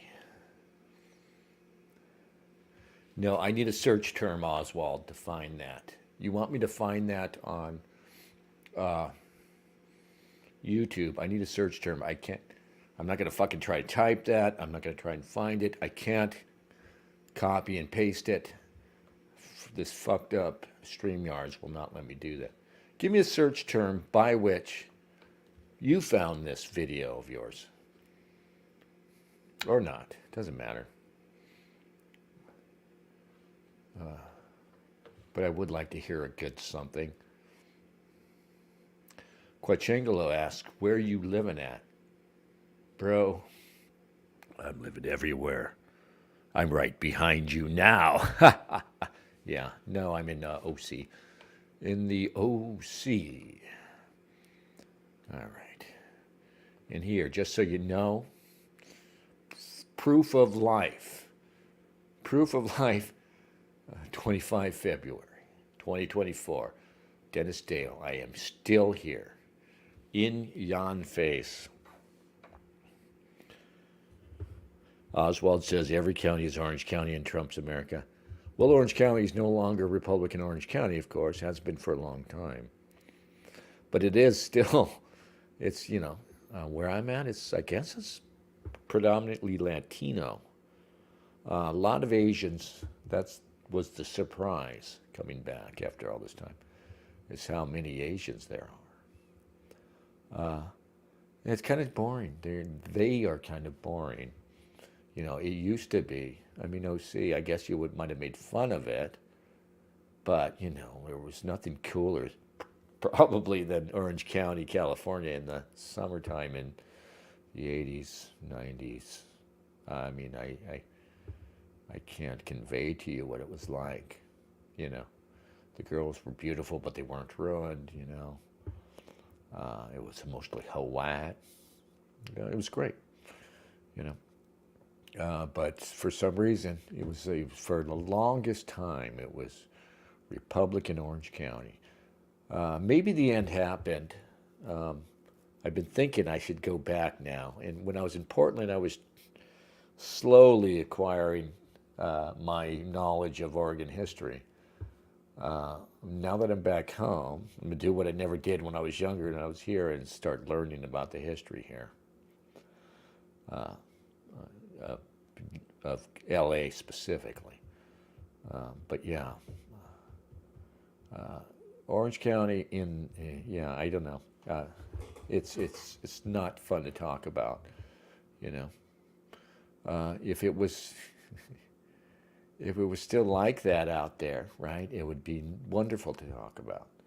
But that it's, it's like remembering, you can think back as an old person and remember a woman and, you remember being with her, and it's a good thing, the good memories that you savor. But you couldn't savor them if, not just that she's gone, but if it would be like trying to savor those memories with the knowledge that sex no longer existed and tenderness between people no longer existed.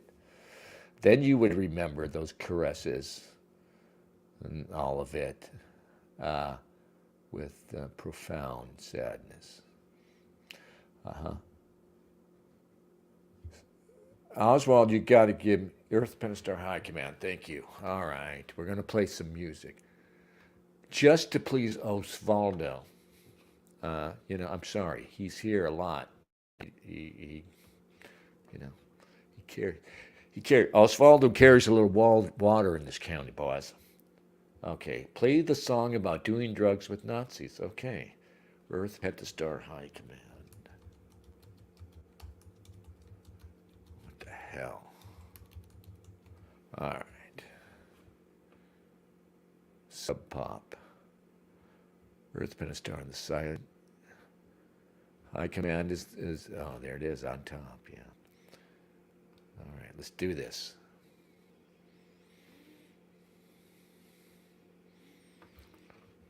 Wait a minute. You're not seeing it. Okay, hang on. This is some heavy stuff. All right. Get yourself ready for a little High Command.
I'm muted, right?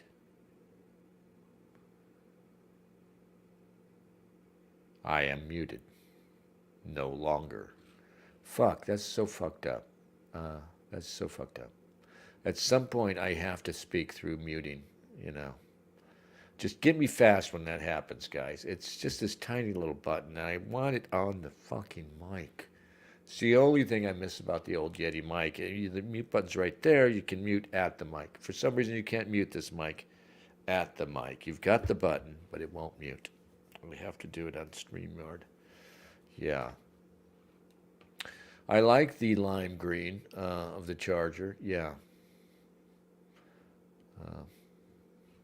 But, you know, cars are inherently fascist. That's a problem. Yeah. I don't really have anything more for you. All right. Quachangelo says all cars are fashy power colors, white, black, red. Yeah, I guess.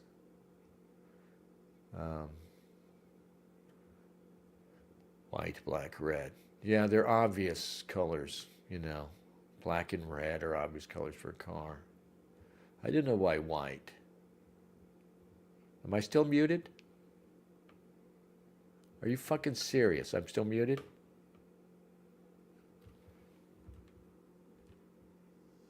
Oh. I don't really have anything more for you. I'm not muted. Why did you fucking say I'm muted? Oh, God. I'm not feckin' muted, guys. Thank you, Quachangelo. Thank you. All right, so what is Dennis tweeting? Xing. You know, I don't know if I might hate Elon Musk, despite the fact that we're in a weird place. Because there are things that are being talked about now that would probably be shut down, virtually completely shut down.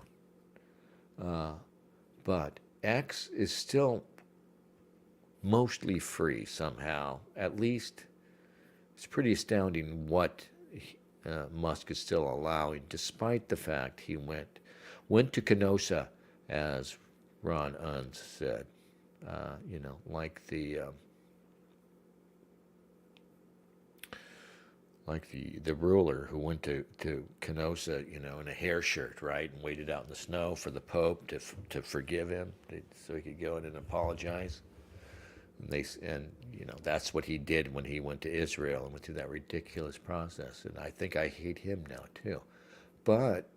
And X is not free, and it's stupid to have changed the name to X. Yet, X is free enough that it's the last thin thread to the, not really the last thin thread. I mean, it kind of took things back. You know, nobody was allowing like discussion of the so-called JQ. More tunes, Quasimodo? You want me to shut up? No shit. Fuck. All right.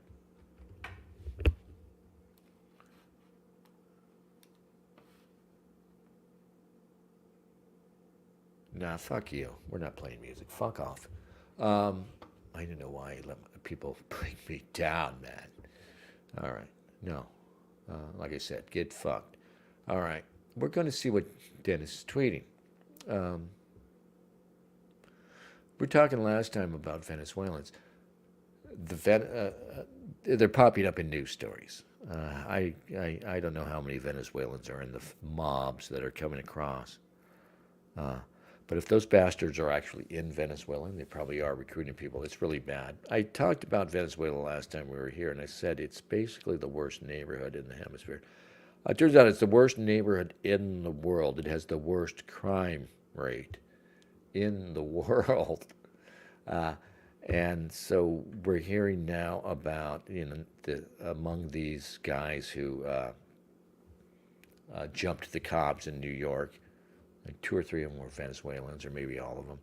And there are also these Venezuelan scooter gangs that are turning up, that are running around New York supposedly. often on stolen scooters, and they're doing, roll up, grab and go robberies on people in New York. And, so I tweeted about this. We seem to be taking in a lot of Venezuelans with the migrant invasion. We have no idea what we're in for. Venezuela is the world's worst neighborhood. This quote is from World Population Review, the rankings of most of crime rates around the world. Venezuela has a crime index of 83.76, the highest of any country in the world. The U.S. Department of State has issued a level 4 travel advisory for Venezuela, indicating that it is unsafe to travel to the country, and travelers should not travel there. Venezuela's high crime rates have been attributed to reasons including government corruption, a flawed judiciary system, and the breakdown of the rule of law. Get that? The government has a travel advisory that says stay out of Venezuela, and they're importing Venezuelans here. They're saying stay out of Venezuela. Yeah, don't bother going to Venezuelans. We'll bring them to you. Yeah, fucking bastards. You fucking bastard. Yeah, all right. I'm sorry I said get fucked, Quasimodo. All right. I just get, weird sometimes here. But we're not going to play the music you want. That's a given.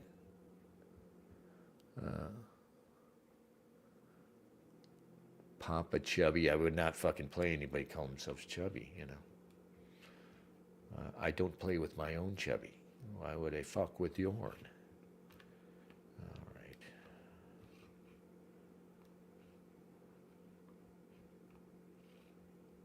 What is the kind of music you people... Oh, this is a great song here.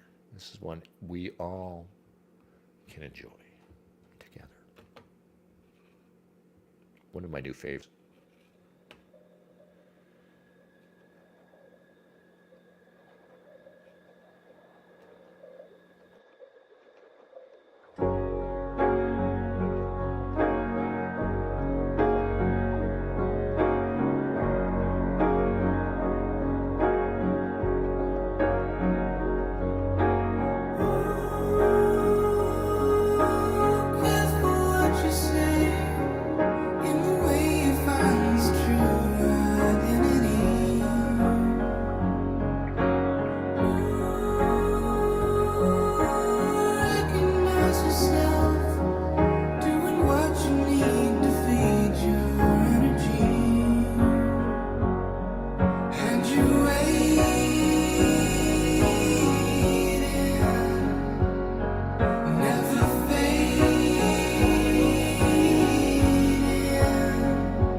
insane.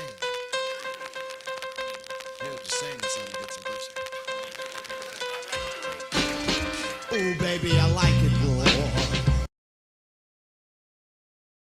Yeah, baby, I like it raw. Oh, baby, I like it raw. Yeah, baby, I like it raw. Shimmy, shimmy, y'all, shimmy, yeah, shimmy, yeah. Give me the mic so I can take it away.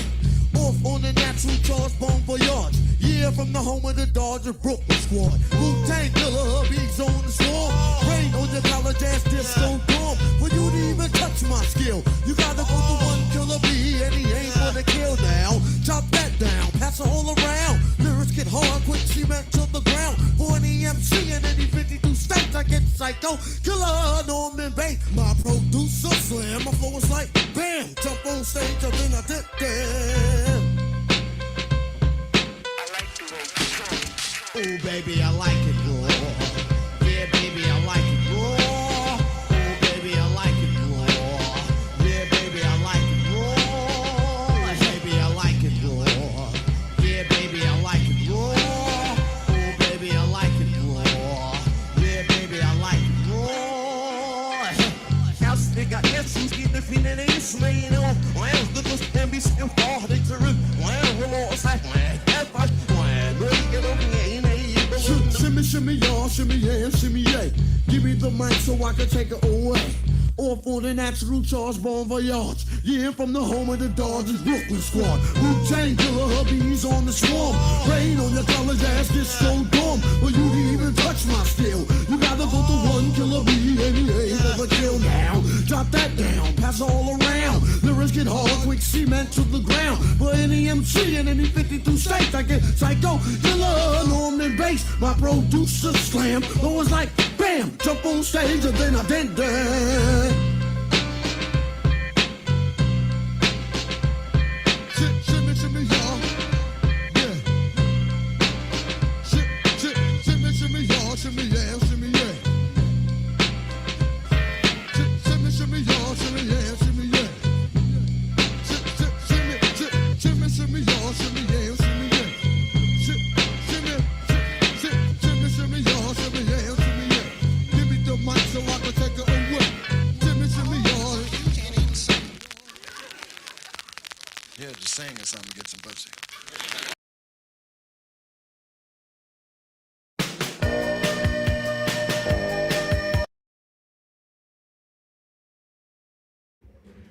All right, fuck ODB. I mean, I can still appreciate that as it is, Yeah, why was I listening to ODB so late?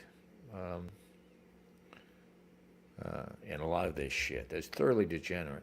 Because I had this, it's funny, it's ironic that my naivete expressed itself as, I always knew this shit was evil and I would talk shit about it at the time. But I thought that most people were like me and they could separate it out, And it's just another aspect of not taking into account the raw stupidity of black culture and blacks. Yeah, like I said, though, I can still appreciate the beats and stuff for what they are. God help me. But my stupid blind spot really was, honestly, the way I used to watch movies, listen to music, whatever it was. I was just proudly, stupidly, sort of like like these douchey guys, libertarians and others. That's not my fire alarm detector, so that's the microwave. I thought, for a long time that, yeah, we can all listen to this hip hop, and I was listening to Wu-Tang and that shit. It was already pretty bad, but it's not going to ruin us, And no idea of the power of this culture once released. Had no idea. And it's such a shameful thing. People don't want to talk about it. People don't want to look at it. It's a shameful thing for non-black people, how seduced they are by just the dumbest culture in the fucking world, the dumbest sort of attitude, and just absolutely transfixed by, just by the alien quality of these people, But, you can understand being brought in by the music, right? Being impressed by the athleticism on the field and shit.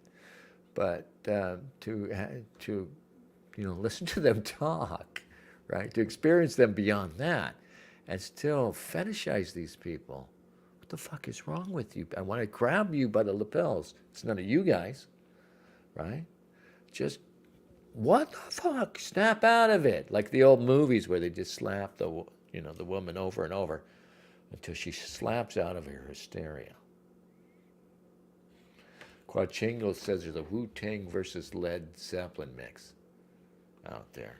What should we play for Black History Month? Is there anything we could play that would be funny in a Black History Month kind of way? All right. I mean, it's almost over. We haven't done anything. I got to go get that microwave. Hang on. Maybe, right? It's Black History Month.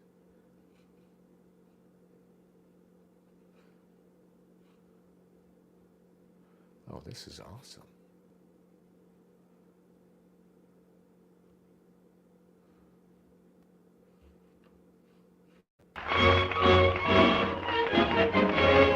In honor of Black History Month. Mammy,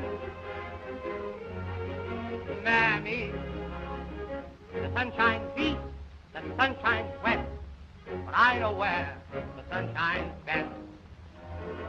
Mammy, Mammy, my heartstrings are tangled around Alabama. I'm a-coming. Sorry, I made you wait. I'm coming. I hope and trust I'm not late. Mammy, Mammy, I'd walk 1,000,000 miles for one of your smiles. Oh, my Mammy, oh, Mammy, my little Mammy. The sun shines east, the sun shines west, but I know where the sun shines best. It's on my Mammy I'm talking about, nobody else's. My little Mammy, my heartstrings are tangled around Alabama. Mammy, I'm coming. I hope I didn't make you wait. Mammy, I'm coming. Oh, God, I hope I'm not late. Mammy, don't you know me? It's a little baby. I'd walk 1,000,000 miles for one of your smiles. For my Mammy.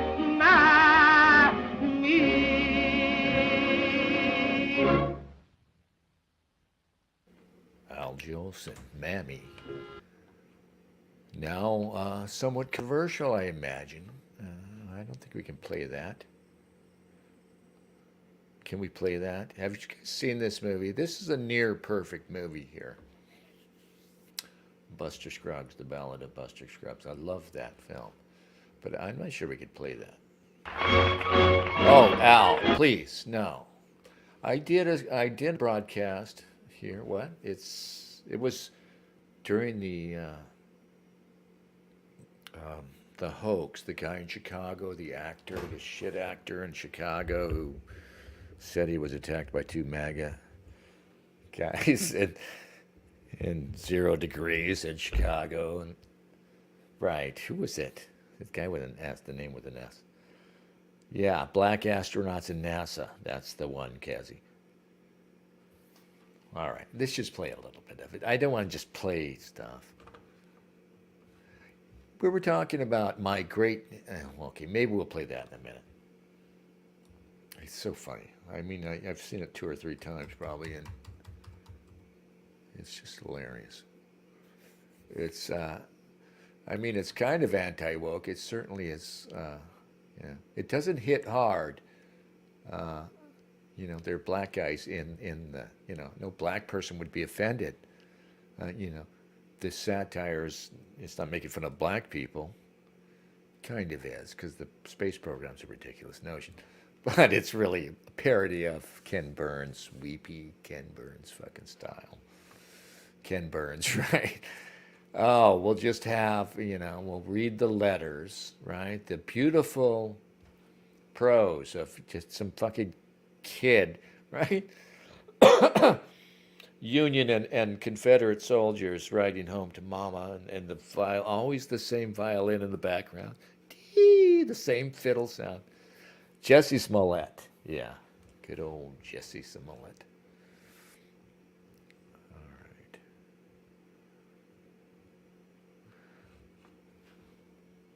You know, we were talking about, because of my idea, we're going to do this. And it's going to be there's going to be a film version. And the story is in the near future, and it's a minstrel show, but it's white people that are in the minstrel show. The white minority is caricatured in the minstrel show. It's going to be called, I don't know, Revival, I think. Working title, Revival. But we were talking about the minstrel show, and the minstrel shows are not at all, just like most things regarding race, not at all what they paint it as.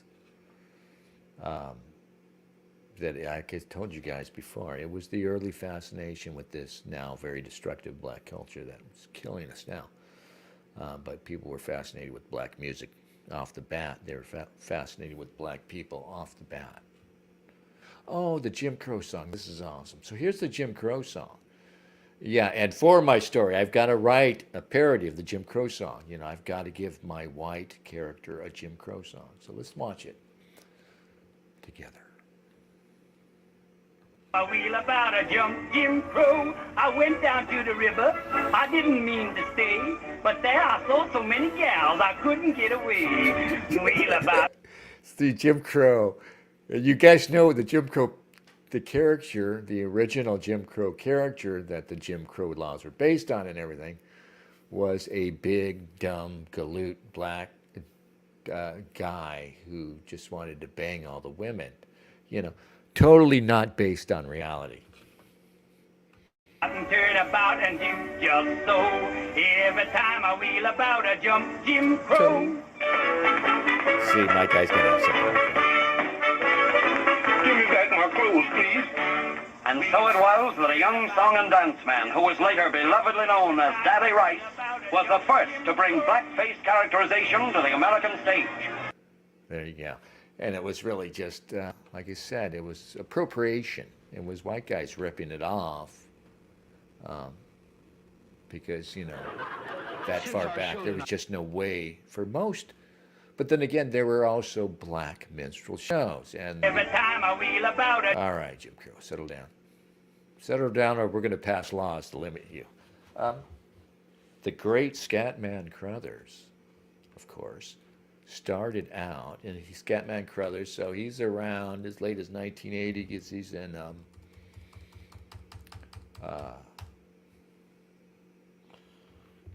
that the Kubrick film that came out in 1980. The Kubrick adaptation of a Stephen King. I always forget the name. I don't really like the book. Nicholson's in it, right?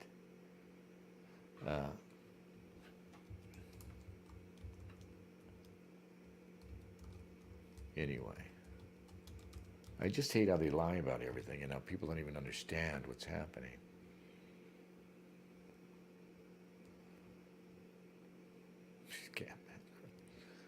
And then we had the Shining, yeah. Ghost Riders in the Sky by Scat. All right, I got to hear this. Sorry. Oh, okay.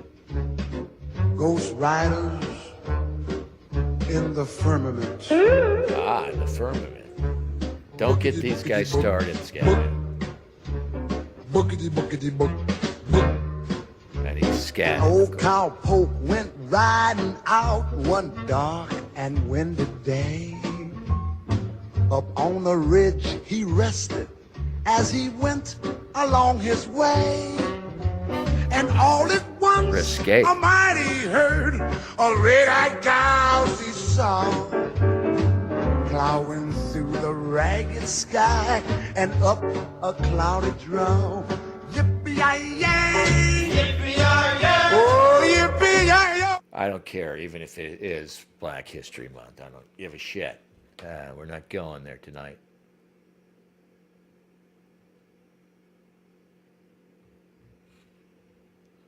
Oh, yeah. Anyway, I wanted to pull up something that I'd seen before, which was actual footage of Scat Man Crothers. I mean, he's almost 80 years old in 1980 when he's in that movie, so the guy would be born around 1910 or so, say. And they were still doing the minstrel shows then, and there were black minstrels now. And I think it probably got easier for the black minstrels to do the minstrel show later on. I think they go back to all the way back to slavery, that they had this tradition. I don't know. I don't care. Nobody's here for black cowboys. Yeah, it's just weird. But anyway, we don't care about you, Scat Man. Sorry, man. No offense. Here, I meant to post this comment. It didn't go up. I guess I didn't know how bad they were until I started blogging and around 2005. And now, instead of being a casual newspaper reader, I started thinking about this. And right from the bat, I started blogging in 2005 or 6, and the issue was immigration. And I haven't even thought about it. Immigration. There was a big to-do about it, one of their big bills in 2006. They were always, now they've got the border open now. They were, every couple of years, they were putting up bills to open the border wide open, going back to 06. And that's when I discovered Blogspot, right? Oh, anybody can publish, on Blogspot. Still out there, right? So I started posting about the big, the debate was now around immigration. I haven't even thought about immigration.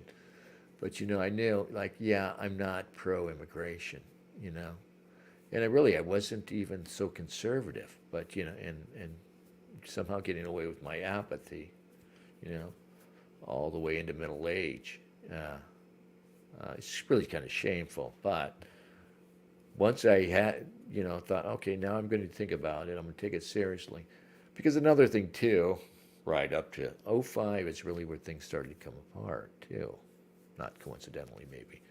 But up until 05, say, you could have a goodly amount of faith in the United States that it was going to continue and that, more or less things might get fucked up, but we had no idea this was coming. And I don't think anybody could have seen this except the clever bastards who contrived it. Those fuckers. I guess lots of people saw it, and, it's just nobody could have predicted the exact contours, right? The transgender fucking craziness. Caitlyn Jenner, who, sir, at the end of the day, can explain Caitlyn Jenner. Caitlyn Jenner, right? Yeah, formerly Bruce.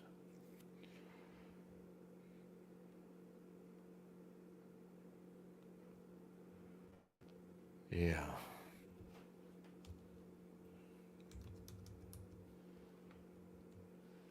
So,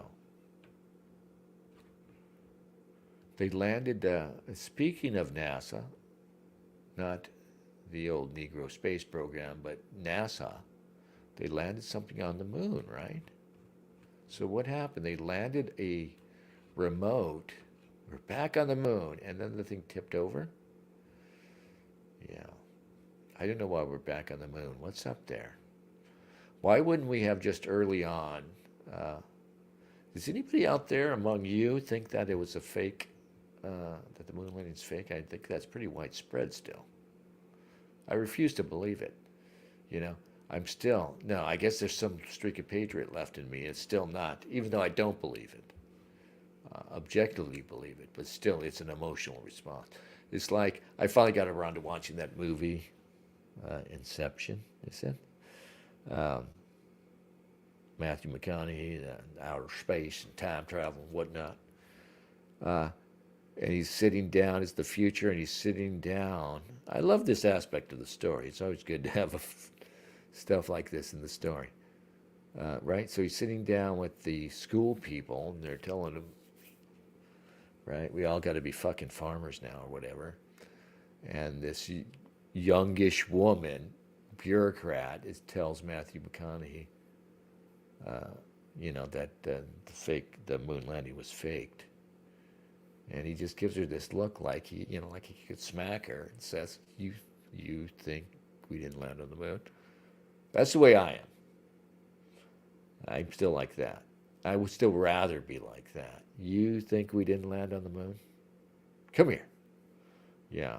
No, I think we did. Have I told you guys? My mother was a secretary at the NASA compound at North American Rockwell in Downey, California.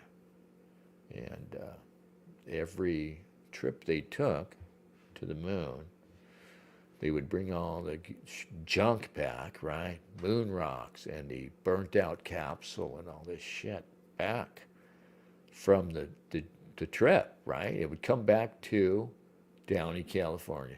Dowdy old Downey, California to North American Rockwell. And we got to go on tour. And 2 or 3 times this probably happened, that I got to go as a kid and fucking climb into the capsule. You could line up and get in the capsule for a second, right? Capsule, it's all blackened on the bottom from re-entry. You're looking at moon rocks and those pictures, which, yeah, I mean, they said those pictures, you couldn't take those pictures. I don't know. We landed on the moon. Quachangalo, buck up, friend. I hope you would prefer that we did it. I mean, at least there's that. People are going to go up there and they're going to find the flag. The Chinese are going to find the flag, and they're going to show it more respect than you guys are doing. Yeah, good thing, right? It's good news, right, Quachangalo?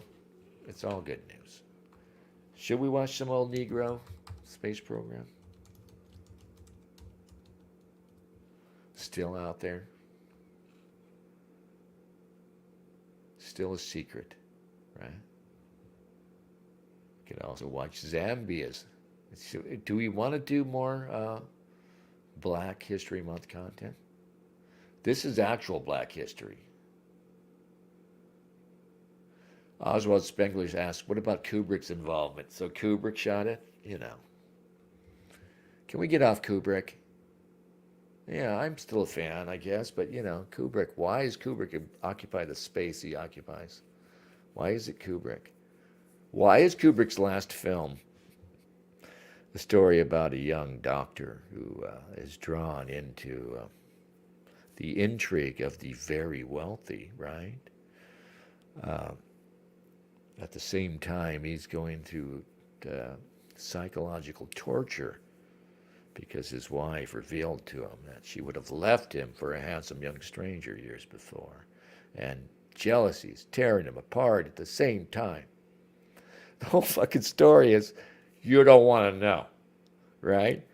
Because the guy is, he gets high with his wife, right? And he wants to know what she tells him, which fucking he can't let rest once it gets in his head.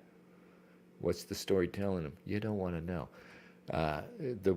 Then he comes across some very wealthy people, right? He treats somebody, does well, he impresses. He's Tom Cruise, impresses some very wealthy people, gets invited to a party, and gets a hint from a guy with a bird's name, right? So a little bird tells him, oh, they're up to crazy shit out there. and he's curious what happens. So, he goes in and he gets drawn into all that shit. The whole point of the story is you don't want to know. Even when it comes to a close, nothing's resolved. Nothing happens. He sort of is still with the wife, He slams the door shut when she says fuck in the last word, right? What do we need to do? Fuck. It's kind of a lame ending, really. No, I don't even like the movie. Just objectively, it's not a good movie. But anyway, you ever get hold of that one? Right? Why? What is it telling you then? Other than what I said, which is sort of course, that's all on surface, Dennis. No, man, under that, there's another. Is there? So how is this revelatory? People talk about it like, no, like he's spilling secrets. Is he? Stanley Kubrick, who all he wanted to do was make a few movies, right? He worked so slowly and meticulously that he hardly got any out. He went over to. He was so bougie otherwise. He was a guy who wanted to make movies and not fuck around otherwise, So he went over to England, ended up there, private. He was so private that the guy was a legendary film director that nobody really knew what he looked like pre-internet days, right? Obviously there are pictures of him as a younger man, but he was, basically not reclusive because he was working, but he's over in England. He's staying out of the spotlight for so long that some guy, right, you heard the story, got away with impersonating him and just was running around somewhere nearby where he lived in England, pretending to be Stanley Kubrick, and getting away with it because nobody knew what Stanley Kubrick looked like. That guy is revealing things to you? Come on, people. I guess, and it makes sense, because that's supposedly what Kubrick's trying to do. Yeah, utterly objective. The point of being detached as that's the beauty and the frustration of Kubrick movie is he's detached. He's trying to say nothing moral, right, or sentimental, right? It's kind of devoid of the drama, and it's really focused on giving you that picture, that sensation. It's very obviously image focused over dialogue, right? He even does this thing, which is frustrating at times. And frankly, I don't understand why he's doing it at times. In like every movie, there's points where he just has the people slow down what they're saying so much for dramatic effect. It's just unnatural. It's just so unnatural, but also these are some amazing scenes. But anyway, what the fuck he's not telling you anything. There's nothing there. Let's look forward, but I am interested to hear how the fake moon landing ties into other things. Maybe I can be convinced.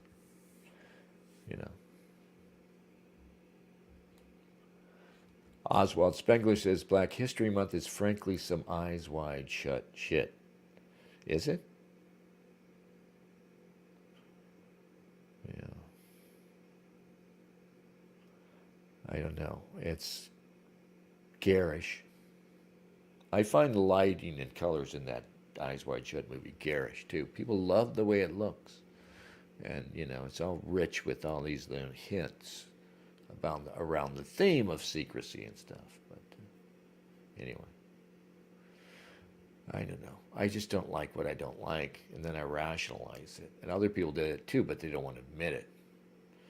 But the movie just doesn't, it lands like a thud with me. People recognized at the time it came out, and it was not, like almost every other Stanley Kubrick movie got good reviews right off the bat. This one got tepid reviews. He died before it was finished, too. They were still editing when Kubrick died. So if you guys want a conspiracy, it's going to be that they grabbed up Kubrick's film after he died and actually edited out the parts that were going to reveal to you a little more. Like I said, what's revealed in this movie, if it's telling you whatever you say it's telling you, where is that? No. There was a material revelation in there that was taken out. after they took out Kubrick. Sad, really. I mean, it could be true.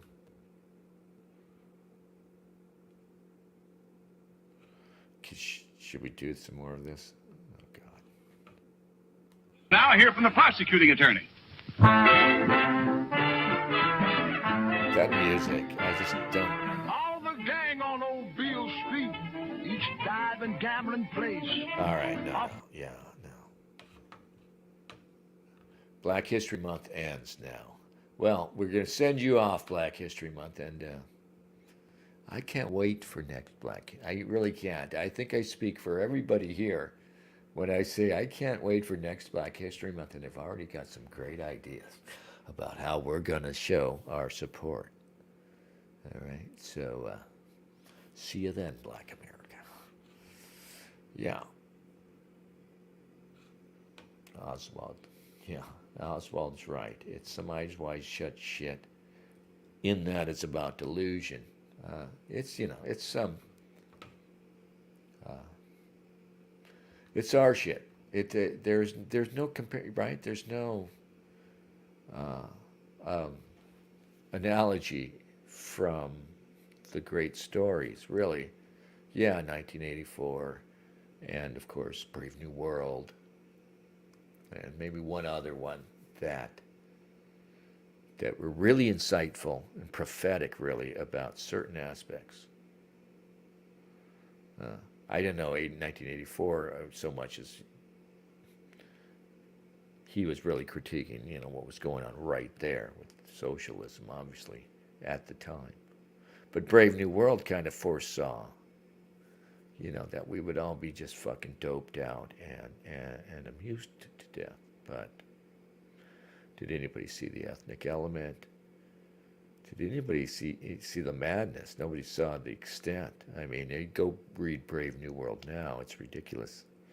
They go watch movies that they called the Feelies. I mean, he had no ideas too. He was making up this great outlandish stuff, and he was on the right track. He knew it was going to be that they would get just amuse people, and it would be this horror of aging too. All right, minor threat, guilty of being white. So now that you know what comes after Black History Month, and it does come after because that's the order of things. White History Month. So now that it's White History Month, we are going to play Minor Threat. Guilty of being what? It won't know. There it is.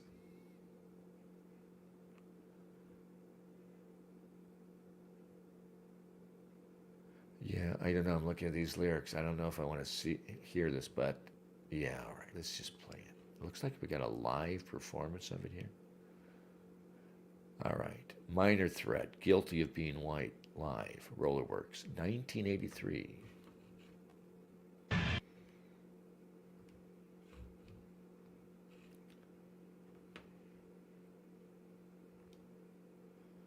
All right.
Yeah, well, I was there, not at that one.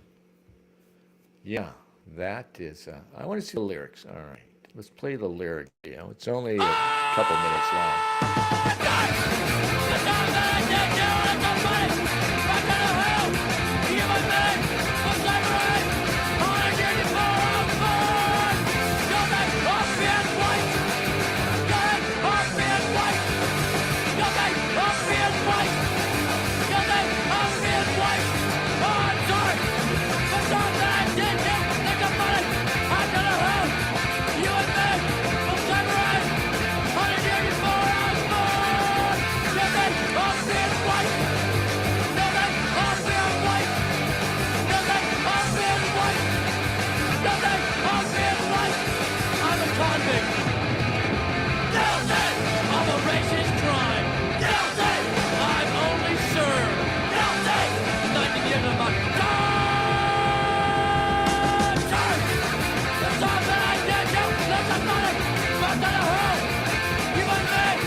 Yeah. You got to watch the lyrics, right?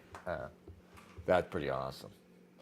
It's sad that especially with punk, live performances, if the sound is going to be shit if you're watching it like this. So yeah, even with punk, even with a song like that, it's better to go to the studio version, right?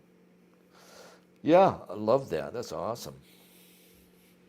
1983, and there were still these guys, right? The little club full of white kids. They're all like, skinners and just are not even just adjacent to skinheads. It's sad to think those guys are all my age now, and most of them are probably beaten down, right? Bouncing their biracial children on their knee. Fuck, Dennis, you're such a fucking drag. Stop it. I don't know what's wrong with me. But we will revive that spirit. I mean, the problem with punk, though, is just, aesthetic. I mean, you can't have an ugly aesthetic. But it was unnecessary. And you see it was always kind of fascist. And I don't say fascist like in a negative connotation. Just plainly. There was a fascist sort of element to it, I guess. Not really. There was a populist element to it. There was almost a Protestant element to punk rock, in a sense, that it was trying to clear things out. The music had become ridiculous. In rock and roll had become ridiculous. There was all these, it was a lot of great stuff. But, at the 70s, it became a little silly. Album rock and singer-songwriters and bands, arena bands who did double albums with big, pretentious, just with a ton of pretense, and bands, that were cheesy, like, I'm thinking of Come Sail Away, Come Sail Away. What band was that? Because that's like the ultimate cheese band.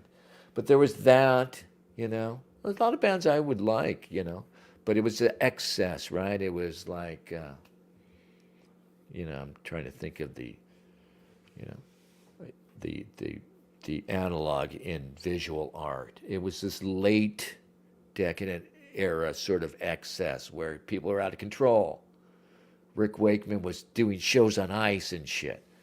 There was that, but also there was disco, right? And disco was bringing back, leisure suits and the disco fucking environment. And that was very black, right? And despite we're talking about rock, the blacks dominated popular music. They still do, I guess. Everything kind of ultimately comes from their blues. And that was the story. But disco was their count. It was either disco or the rock of the era, which were a few arena rock bands, a few big bands like that, and the singer-songwriter James Taylor sort of thing. Anyway, like I said, that had gotten stale. And over here, you had disco, which had frankly gotten obnoxious, I think. We used to hate it, I remember disco. But the reaction to disco was a sort of white working class reaction, and people understood it at the time. They still talk about, and there was this whole reaction to disco. Yeah, it was overwhelmingly white guys, So yeah, I guess, and I don't say racist in a negative way either, but I guess it was, and they're fond of pointing. The lefty historians of disco are fond of pointing out, disco was very black, very gay. As everything against this sort of white populist reaction to it. Right, there was the infamous event in Cleveland at, they would do things like this. What was it, a baseball game? Come, bring your disco records, we'll blow them up, or some bullshit. It turned into a whole scene, and that was a pivotal moment. But it was true. They say it, and it's true. But, it was funny. I don't know. I can't explain the reaction to disco other than it was probably, I was a kid. I was too young to really be in there. And, it was kind of over by the time I got to high school. But it was that. It was maybe our last gasp. But anyway, punk came, and punk was a reaction also to what is seen as the excess and the bougie excess of both of these sort of this hydra-headed pop music, right? Disco and fucking rock. And punk was really kind of, it was naturally kind of dovetails with the skinhead aesthetic, certainly, of course. Yeah, and punk was, I don't know. I'm ambivalent how I feel about punk. I went to, punk shows. I saw the Clash a couple of times. There was no future in punk, but it was a necessary thing. Anyway, that tangent was all about, that, like I said, punk was a reaction. Disco paved the way to disinformation, communist, says Oswald. Yeah, I don't have anything against disco, objectively. But culturally, what it represented was the, maybe, just another successful furtherance of black domination of our popular culture.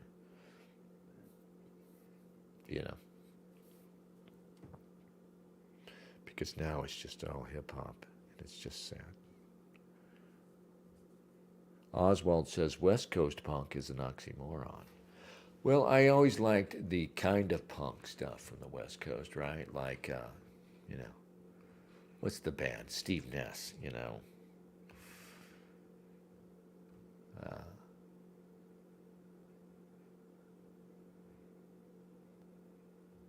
Guilty of Being White. I don't know why I haven't heard of these bands, a lot of these bands,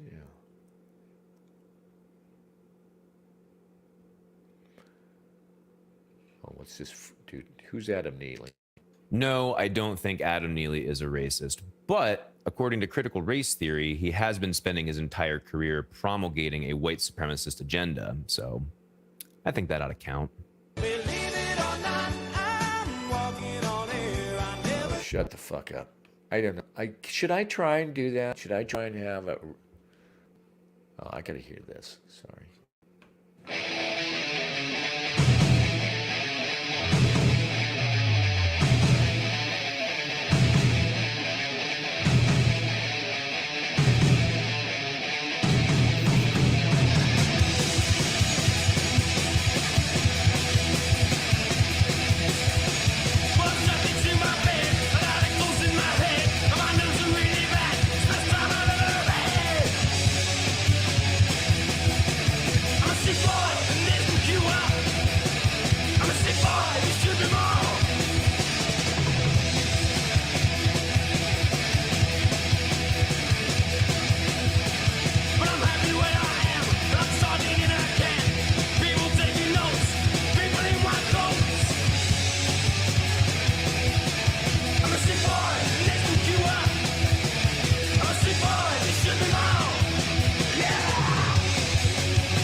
Yeah, it's funny about punk is that some, like, with the Sex Pistols, what's his name? Sid Vicious didn't even know how to play the fucking bass. He just sat there and thumped on it.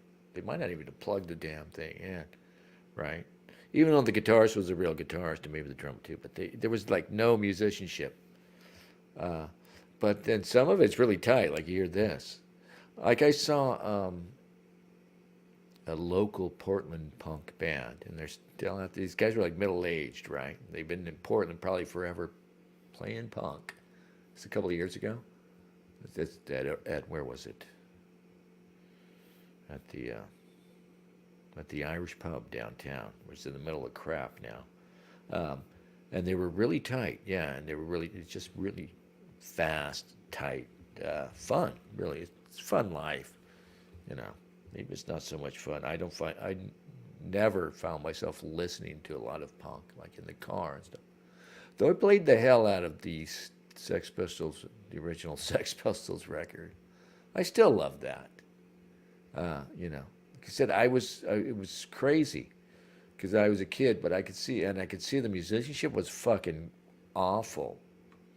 It established or something, right? Right there. The musicianship was awful, but it was still,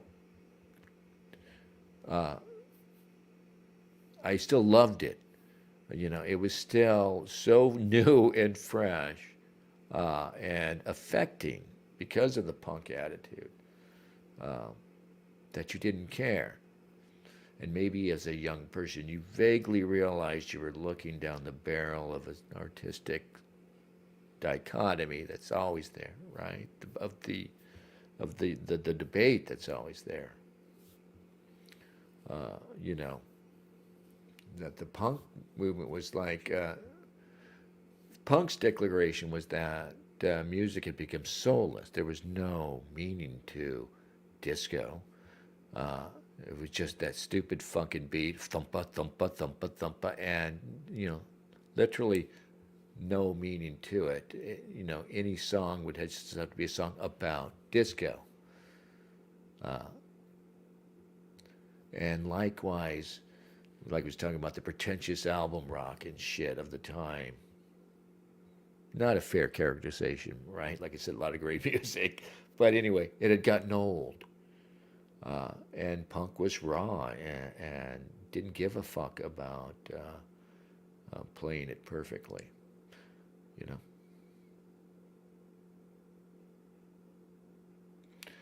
Oswald says, I am your jukebox bitch.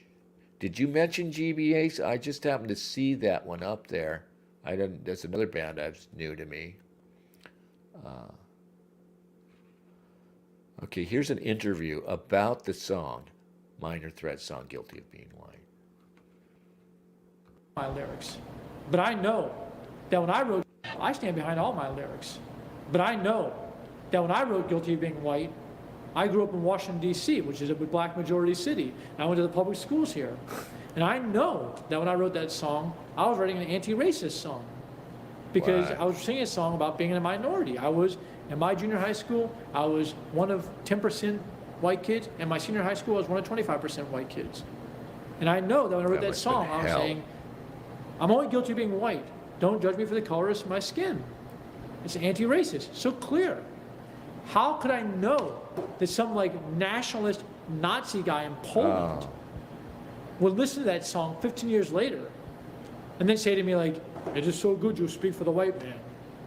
How could I know?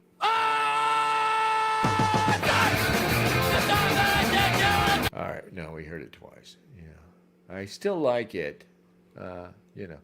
He didn't denounce it. I mean, he's just stating fact there. He didn't denounce the white nationalists. And like I said, don't worry about Poland. They're down the toilet. They're.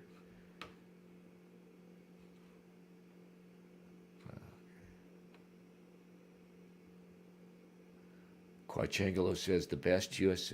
punk band was X. I saw X. They were great. I saw them in Seattle. It was already, past the, that must have been late 90s. They were awesome. I love X, right? They're characters. They have a female, of course. Oh, I saw them open for somebody too. Back in the day. Yeah, anyway. Yeah, they're terrific. Shut it down. No G.G. Allen. Over. Shut it down, says question. What are you guys talking about? Is G.G. Allen the name of that guy? Anyway, enough about punk. Punk had no future. It was a brief thing. It was a blip. Sorry, punk. You know, I couldn't imagine you're going to be punk till you die, right? You can't do that. You know, we need to get back to a place where everybody just becomes a fucking adult. You know, eventually.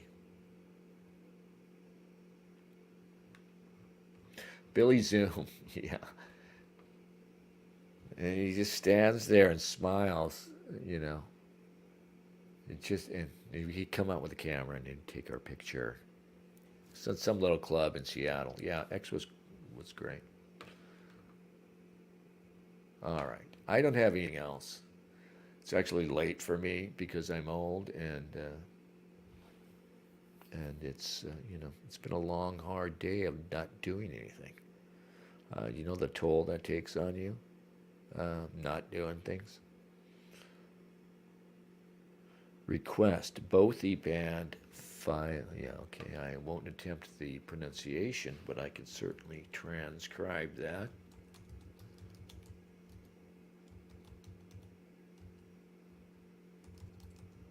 Maybe. All right. That looks good. It's only a minute and a half. Let's play the live one because you know these guys will sound good live. Shingo, Freddy Mir Shingo, Father Mir Shingo, Shingo, Halaga, and Otis, and Olga, Hidis, and the born, and the born, and the born, of a family, and the born, and the born, and the born, of a family. Vain in fat of Fulman and Vain in fat of Fulman and Hunanbuck and the man of Vain, and Cressor and I ding, the Matic Natty will see, and the born, and the born, and the born, of a family, and the born, and the born, of a family. I do she tap in the shaw, I do she tap in the shaw, I do she tap in the shaw, Vain, and Cressor. Ding, Dan Barik Netty will see it in the born, and the born, and the born, of a family, and the born, and the born, and the born, of a family. Vain in fat of Fulman and Vain in fat of Fulman and Hunanbuck and the Mary Vain, and Cressor and I ding, Dan Barik Netty will see it in the born, and the born, and the born, of a family, and the born, and the born, and the born, of a family. I do she tap in the shaw, I do she tap in the shaw, I do she tap in the shaw, Vain, and Cressor and I ding, Dan Barik Netty. See it in the born, and the born, and the born, of a family, and the born, and the born, of a family. Urstingo, Fudi me Urstingo, follow me Urstingo, Lishanol.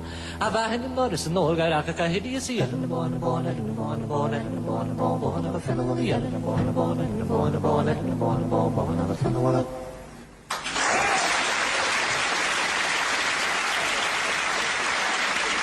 That was insane.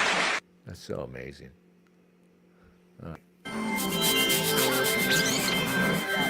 Let's play this popular little song, and then we're going to go out with a little paracord convention.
Some great music tonight. Thank you for the recommendation.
People loved this video. It's like a 15-year-old video.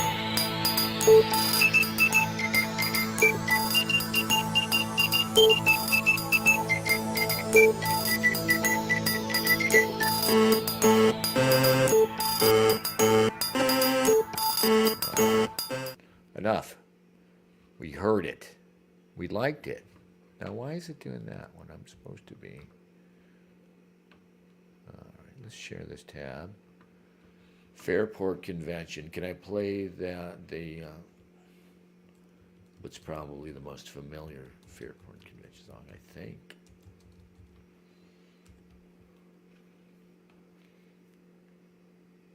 Should we?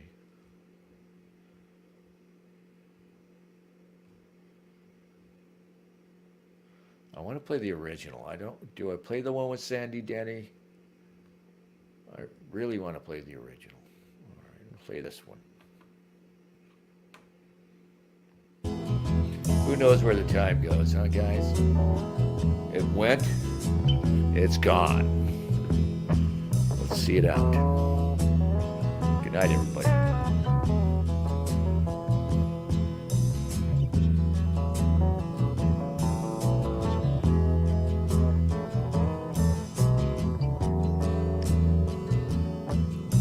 Across the evening sky,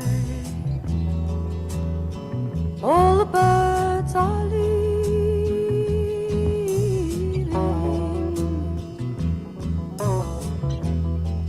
but how can they know it's time for them to go?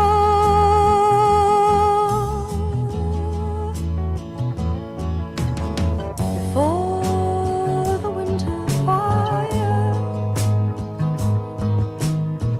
I will still be dreaming.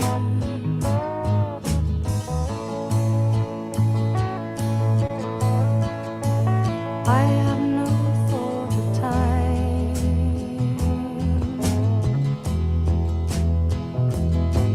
for who knows where the time goes?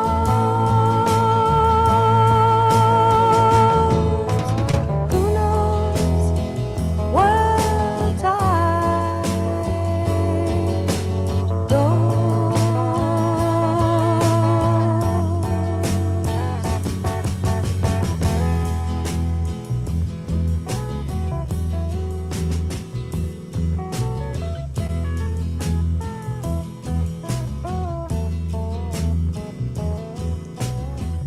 Sad, deserted shore, your fickle friends are leaving.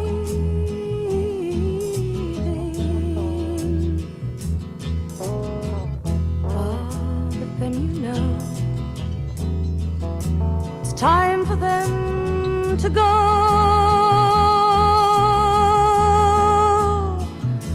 But I will still be.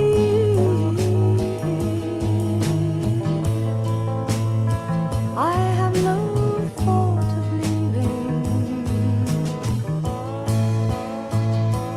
I do not count the time.